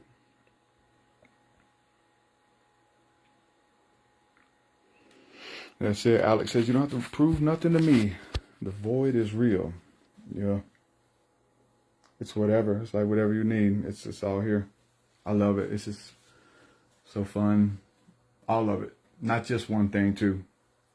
You know, we talk about cool etheric beings and alien, you know, angels and all kind of stuff like that. But, you know, everything's cool. Everything is awesome. Everything. Experiencing God through everything. Through each other, through love, through relationships, through friendships, through art, you know, art and stuff like that, like this. And no, people get mad at me all the time for using an image of white Jesus or whatever. He has no color. He's a rainbow. That's not him. But nor is that Cesar Borgia either. I say that. That's not him. That image was around way before him. But just through art, man, you have to, it's you. Everybody deserves to have a Jesus that looks like them. And you do. You do. No matter where you come from, I guarantee you go back into your history, you have a Messiah figure that is the accumulation of what the world calls Jesus Christ. It is. Sumeria, Babylon, Greece, gods, goddesses, heroes, those who were fighting on the behalf of humanity, we salute all them. They have many different names. It comes back with a new name that nobody knows. There is no likeness. The only likeness is you. It's me. To talk to Christ, to talk to God and the gods through each other, through the breath, through everything. It's not the images, the statues, that stuff's needed. That's how we're wired, to look at it and it reminds you of something. And this goes a long way for me because there was a time where I couldn't have something like that in my house. I threw all my images away. I threw all my symbolism away. I threw it all away. All idolatry, demonic, white Jesus. I mean, I threw it all. So this for me, it's a big deal to to now have it and see it as something that I can look at as a portal. You know what I'm saying? But it's not just that. I don't just have him. Should I scare you or not? I got other iterations of the Messiahs, and I salute every single one of them. If they're in love and honor, and if he's in you, I salute him in you, and I want to meet him. I want to meet him in you. And that's he taught his disciples how to do that. And if you're a disciple, he's teaching you how to do it. You want Bible verses? I can give you about 40 of them, back to back. Don't try me on that. I got them all. This is what I do. But it's good, so that you have more light in you that you can see. Man, that was Christ the whole time speaking to us. Man, we thought this was just some weird homeless dude. That dude disappeared when he went around the corner. Oh, man, we could have gave him money. You should have. You should have. You should have blessed him. A lot of stuff about the Rh negative blood. I don't know much about it. There's a couple people was asking earlier. Angel says, do you consider holy books from other different cultures to be divine? I mean, I say what the next guy says here, Crow. He says different forms of the same source. Yeah, I say that. But I haven't read all of them. But I know, so it's just hard to say. But I would say, yeah, because all word is divine, all spoken and written word. And the beauty is only in the eye of the beholder. Like the word is divine, but it's divine depending on who's reading it. Because I love the Bible. That's my book, you know what I'm saying? And like, it depends on who's reading it. I'm big on this. It depends on who's reading the Bible. I know people that we can read the same verse, and they might want to kill you. Like, I know I got racist people, when they read these scriptures, it brings out that which is in them, and it's not good. So does that mean it activates things in them that's not good? It exposes the deep, dark desires of their heart, that they're selfish, that they're angry, that all of this, it brings it out of them. Like, listen, that's the price, is to bring it out of you. It's a good thing, yeah, but it's a scary thing too. It's a scary thing too. So, God is divine. You know what I'm saying? We are the branches. You can read anything. You can, but yeah, there's a lot of good in those other holy books. So I'd say, yeah, I'd say they're inspired. Let's say that they're inspired, and the Bible is full of their stories too. And you'll if you want to, you don't have to. I tell people to do this, but I know like everybody's not like, you just got to be ready to see God in everything. Just do that. You'll be good. Just be willing to say, God, are you there? Are you in this? No matter what you're watching, a movie with your family, if you're listening to a song, come on, he's everywhere. It's mind-blowing. You'll be having a conversation and the song is about what you're talking about. But it's a deep message. It's not just random. It's like a deeper message it's an epiphany through the radio, through the television, through the Bible. Depending on who's reading it. It's so awesome. I love how it works. Angel says, thank you. I'm a big fan. Listen to your TruthSeekah podcast. Oh, thank you so much. I'll probably upload this as a podcast too, just because I haven't done any solo ones, and I try to put those up there too. Sean says, have you studied Maccabees? Very little. Very little. I mean, I've read it, but I wouldn't say I've studied it. I've got it with the Apocrypha and stuff in the 1611 version. But I'm no expert by any means to recall stuff out of it that well. I just read Wisdom of Solomon, some of it anyway, this morning, just because it was talking about It was one of the liturgical readings for the Catholics today, because it being like All Saints Day. So that's what they're reading, and it was talking about the souls of the dead who are in purgatory, I guess, like waiting, talking about praying for them and stuff, and that's in the Apocrypha. It's taken out.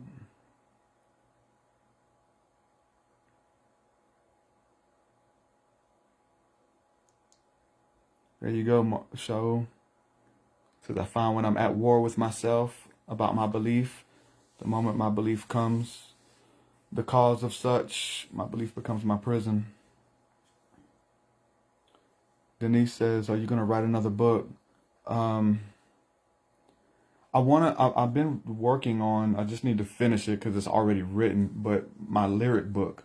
I've been wanting to put all my lyrics into a book, because there's a lot of people who, some of the stuff is rapping real fast, and a lot of people don't understand and stuff like that. So I think that a lot's missed. So I want to put all the lyrics in a book. So, you don't have to write it because they're already written, but I've got a lot of songs. I've got like, I said 300 songs or whatever.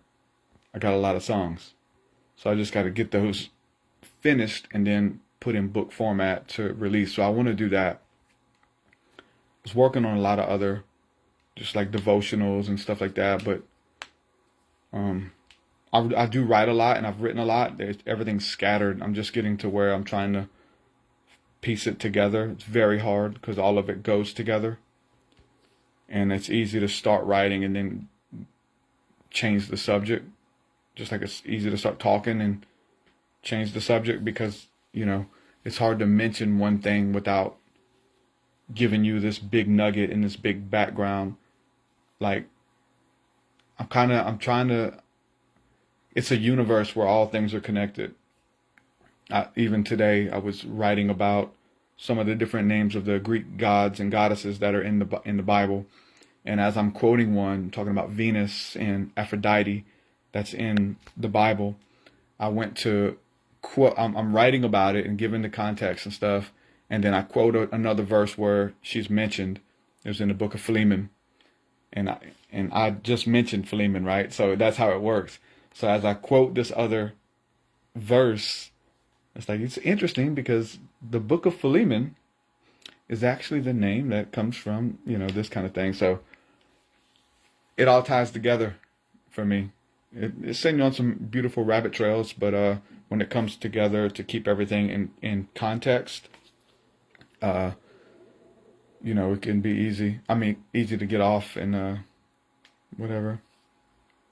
Paul says, Justin, Nancy, Liz, and Fioria, any statements you'd make about these teachers?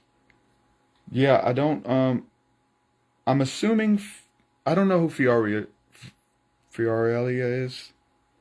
I'm assuming that's, Kirby's people? I don't know. No, I love Justin. I got an episode with Justin. Justin's amazing. Nancy's super amazing. I'd love to do more with them. I haven't had a chance to talk to Liz yet. Liz Wright, but what I've heard from her, I love. So those three that you just mentioned, I love, and I would love to do more with and support in any way I can. For sure. I trust those people. I love them, and they're amazing. But the other person, I don't know if I recognize that name.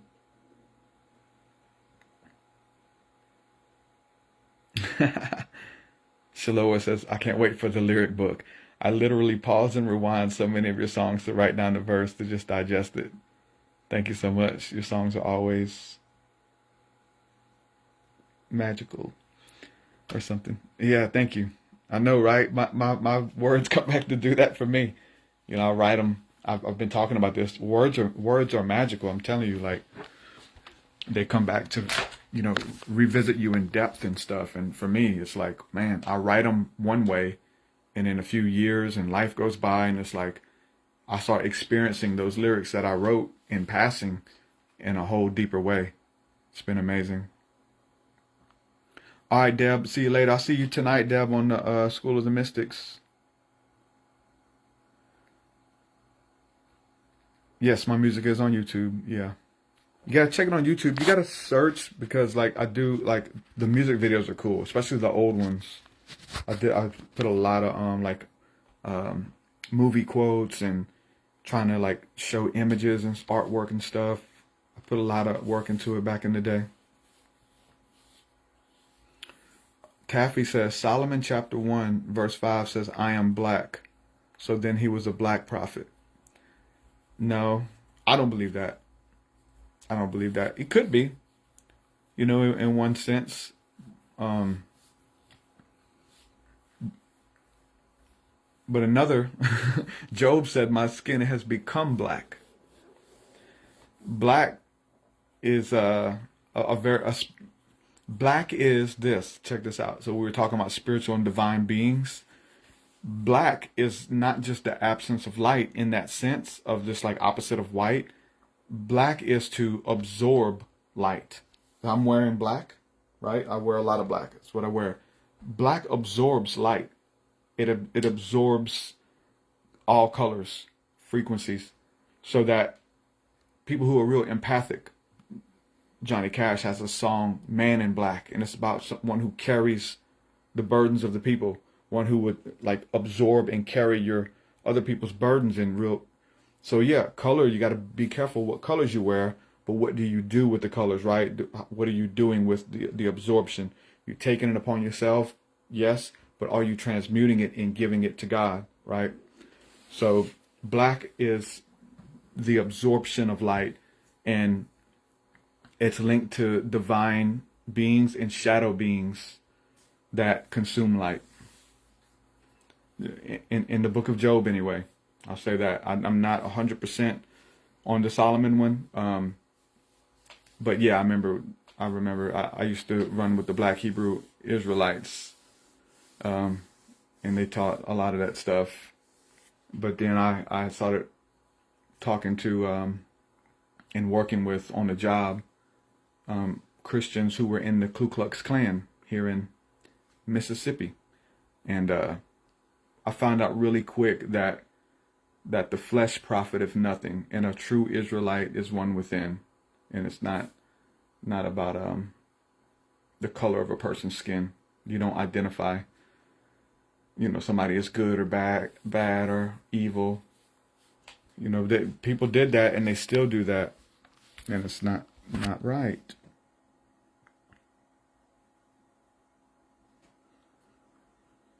Alex says, I enter the stargate through the dream state. When I meditate, I elevate and accelerate. I resonate to a place as I concentrate. Feel my kundalini vibrate like a rattlesnake. Yeah. Taffy says, Acts chapter 13 verse says the word Niger. So is that racist? It's Niger, and it means black too. But it's not the word you think, because that has 2 G's in it. But that's what that word comes from. To be black, yeah. But it's Niger. It was actually somebody's name. But these names mean something, so know that. Solomon. What does Solomon mean? What does Niger mean? I just told you, black. What does Adam mean? These names are character traits. They're not random. Solomon, all of these people's names mean something.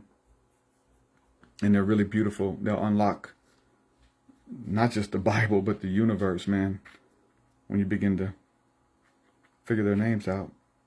It's not just to know it by phonetics or whatever, but when they reveal their name to you. Hey, that's deep, Sean. Sean says that's the reason that a black hole contains light. That's deep. I didn't even put that together. The black holes are absorbing. That's interesting. Didn't even put that 2 and 2 together. Angel says, you have helped me to understand that I am more of a Christian mystic. I feel so out of place in the Christian church because of my beliefs and more esoteric. Thank you for being open-minded and look for God. You're very welcome. You're very welcome. Sean, yeah, I do have a book. Somebody who's 19 to read my book. Yeah, my book is Spirit Realm. It's on Amazon and on my website. It's like an overview of a lot of experiences and biblical anomalies in divine beings and my experiences with some of them, and just overview and stuff like that. So a lot of cool stuff in it. It's kind of a book that you can pick up and read anywhere. So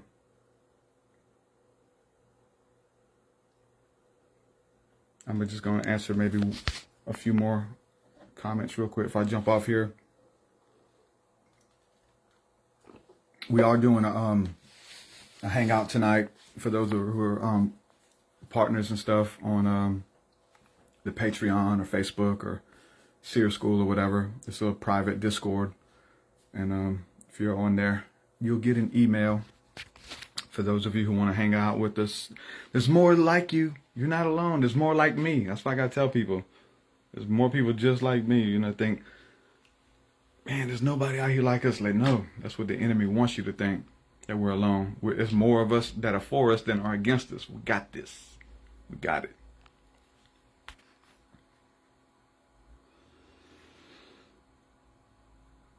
I see your text, Taffy.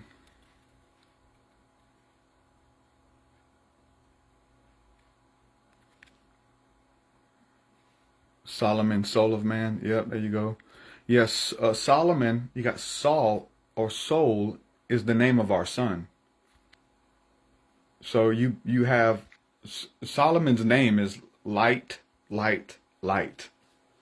Sol, Om, On. Those are all the names of light.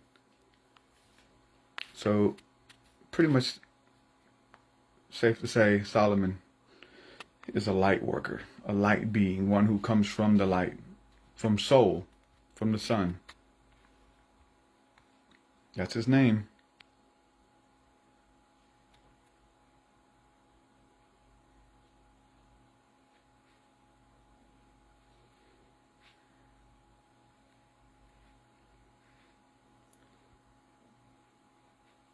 Alex, just tell me why your music isn't mainstream when it can enlighten so many. I don't know. Budget.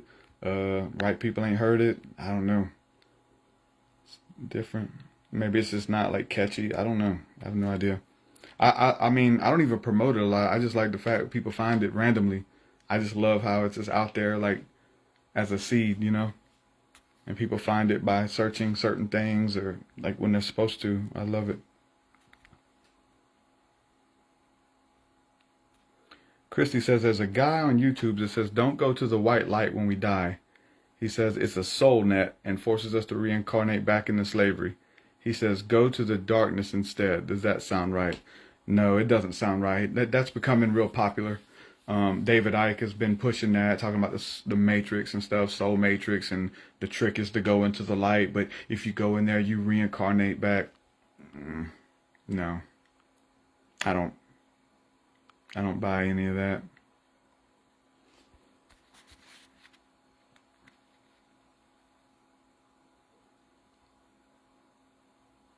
Yeah, it's listed under TruthSeekah, the book, Sean.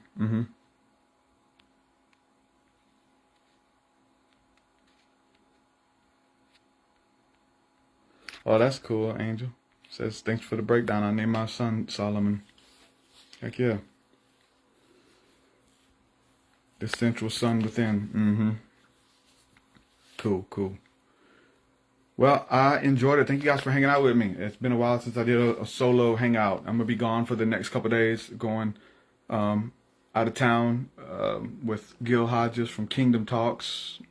He's coming to pick me up, and we're going to take a ride and be out of town for a couple of days, go and visit some friends, and I guess take a little sabbatical and hang out.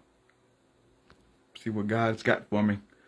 It's so hard for me to do because I love my work. Like I love making music.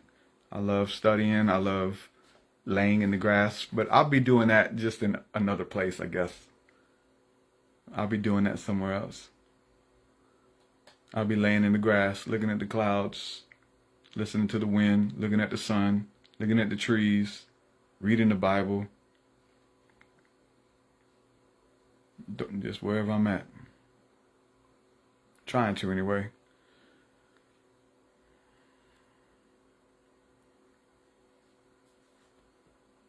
All right, bless you guys. Sometimes I feel Jesus crossed paths with the natives. Yeah. Yeah, he definitely with the natives. Yep, he definitely with the natives. Gad, tribe of Gad. Mm-hmm. There's a lot of research that says that the natives are one of the 12 tribes, the original 12 tribes that descended from, they're descendants of the 12, and the tribe of Gad specifically. But I believe so. I believe it. I do. And that's where I'm from. I'm half native. The good half. The good part of me is native. The other part is devil. No, I'm joking.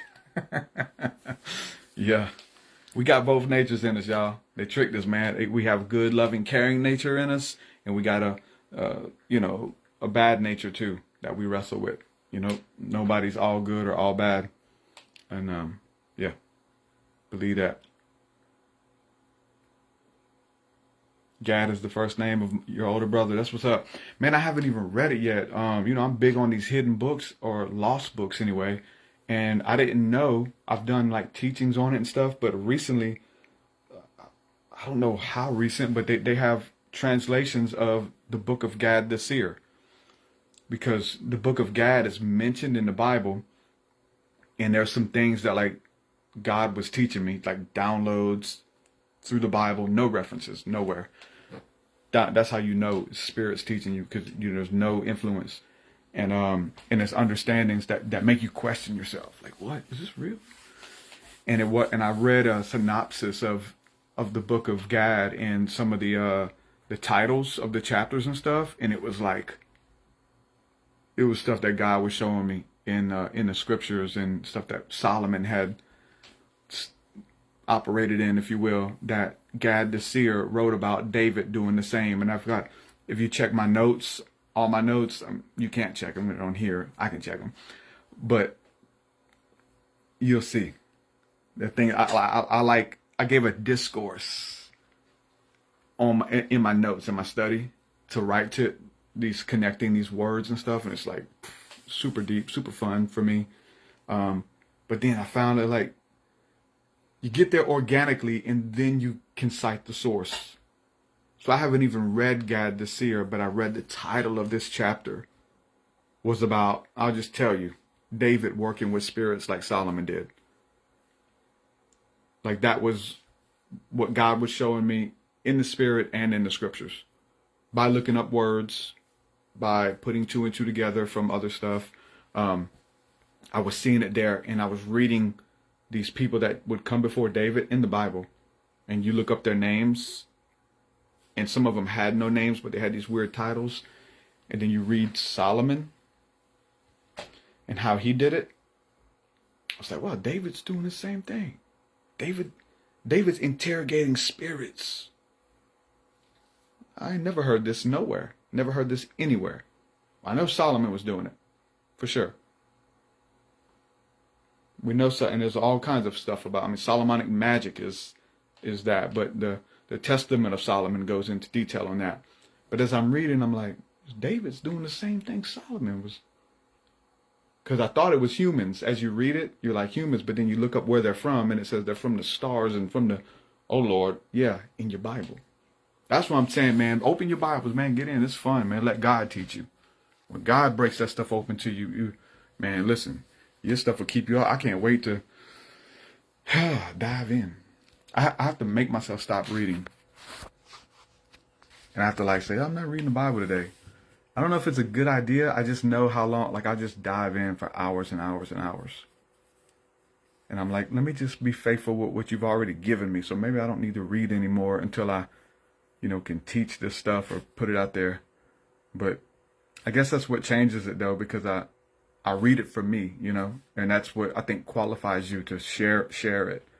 There's no teaching it. It's really just sharing out of the abundance. Abundance of your heart, the mouth speaks. What's up, Deanne? Good to see you. Just found me today. Oh, great to have you. Yeah, push the follow button. You were saying how you can follow me. I think you just push the follow button.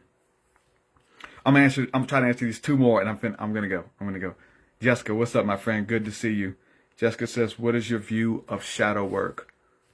Shadow work, my view would just be to simply, obviously it's very deep, but just dealing with your shadow, dealing with your demons, and becoming aware of it. And you're not aware of it unless it shines on something. Like your shadow is cast on something, and you're able to see it and see what that shadow cast. Like, what is the silhouette? Is it good? Is it bad? Like, what's coming out of you or off of you? So I think that obviously that there's probably practices and breath work, and forgiveness is a huge part of it. Forgiving people that hurt you, that wronged you, forgiving yourself. There's a lot of forgiveness in there, a lot of healing. So that's a part of it. So I just say, yeah, just as an overview, that's the first thing that comes to mind for my own, shadow work. Not blaming anybody, taking responsibility. Calling the things that are not as though they are. Replacing those memories and thoughts with something that's going to come back to help me and serve me. Changing the way that I look at things so that the things that I look at change. It's all a part of it. It's in the simplicity. You know what I'm saying? In the day-to-day. But then you go in, you face it. And then when you do it in prayer, to go within and do it, then it starts to show itself to you outside of you. And you're given real world examples of how you can forgive and that kind of thing. Literal examples, right? The literal word.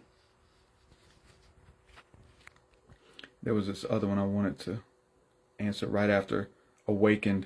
This is cool. Let me just show you this. Let me see if I think I still got this pulled up on my screen. And know this, my camera is messed up, but I want to show you this image. And I don't know why I put this image in my notes today, because I love this image and I'm going to do more on it. But this is a good image, because so Awaken Bazansky says, what's your definition of God? So God is all. God is everything. Everything. God is everything. And everything is inside of God. Universes, aliens, humans, planets, civilizations, demons, trees. Everything is inside of God. But inside of that, you have other gods. You have Christ. You have other solar systems that are walled off, if you will. But I'm going to show you this picture that kind of shows a diagram, if you will. This is from Saint Hildegard, and I think it's amazing. I love this. She had these visions and stuff. But this is I'm going to go teach on this stuff more.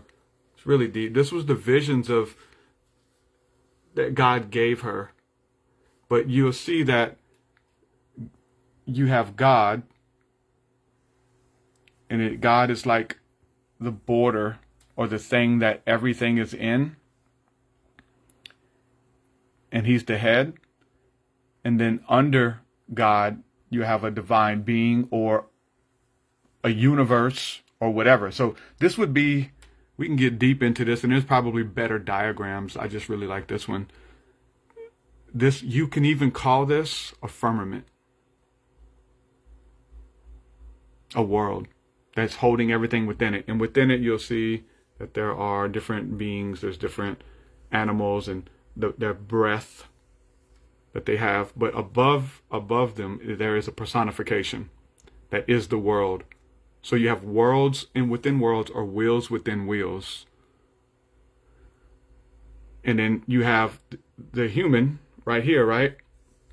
So this would be, and these keep going in levels, because when you have the head of every man is Christ, and we are inside of Christ, right?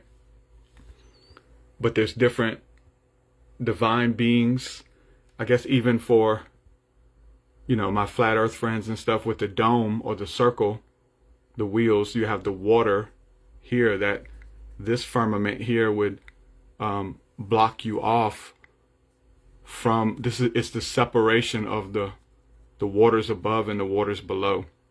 And within this sphere is man. And then all of the elements and different angels and divine beings. This is an interesting vision that she had of the angels that came to her. She's got some awesome stuff, and she was a great artist. But there's much older depictions that go into more detail. But I thought this was awesome. So for me, what is God? You see God up here.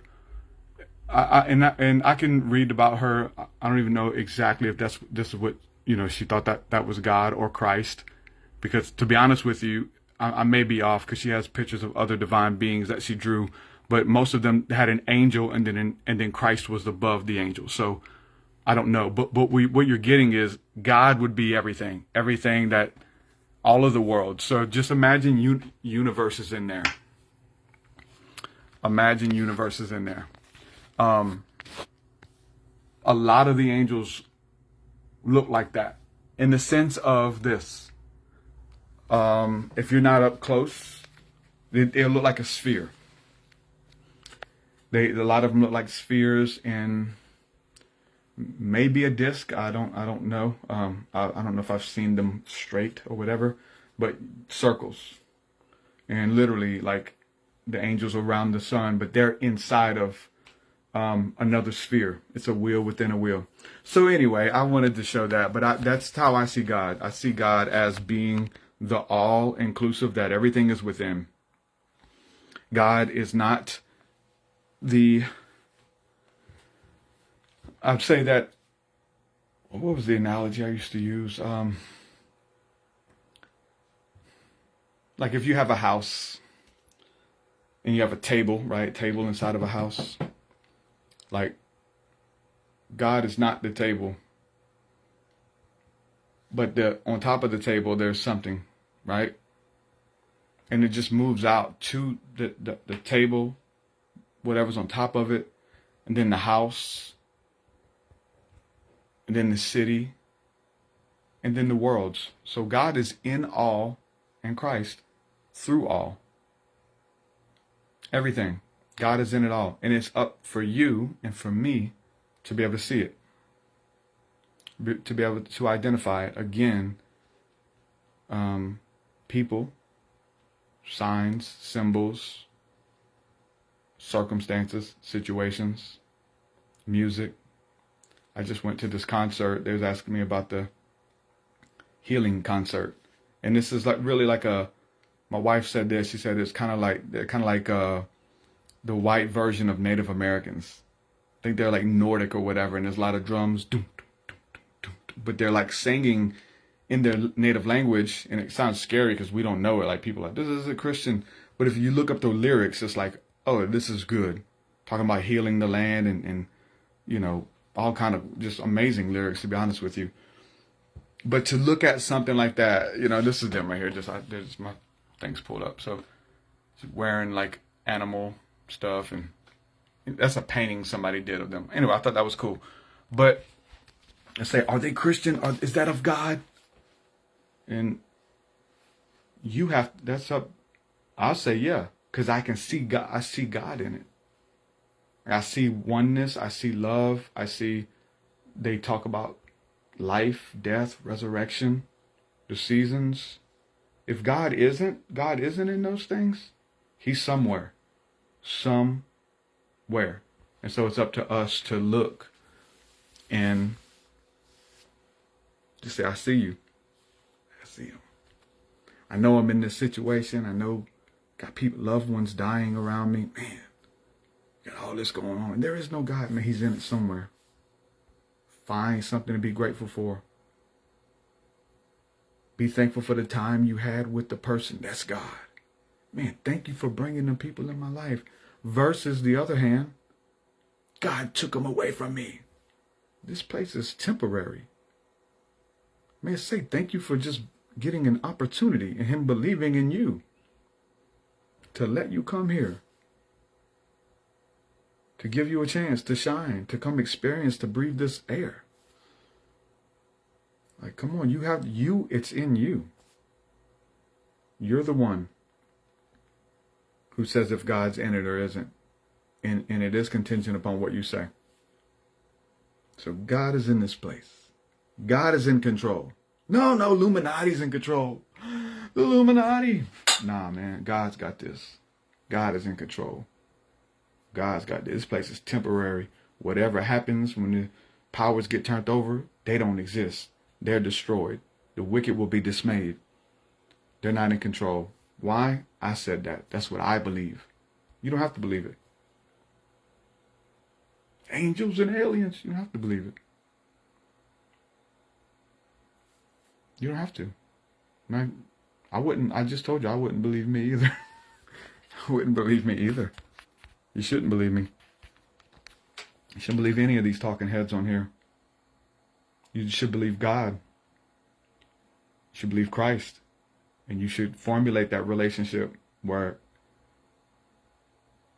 you hear and see him so well in everything that you can listen to me, that you can listen to the next video, the next person, whoever, and you can hear God, you can hear Christ talking to you through the talking heads.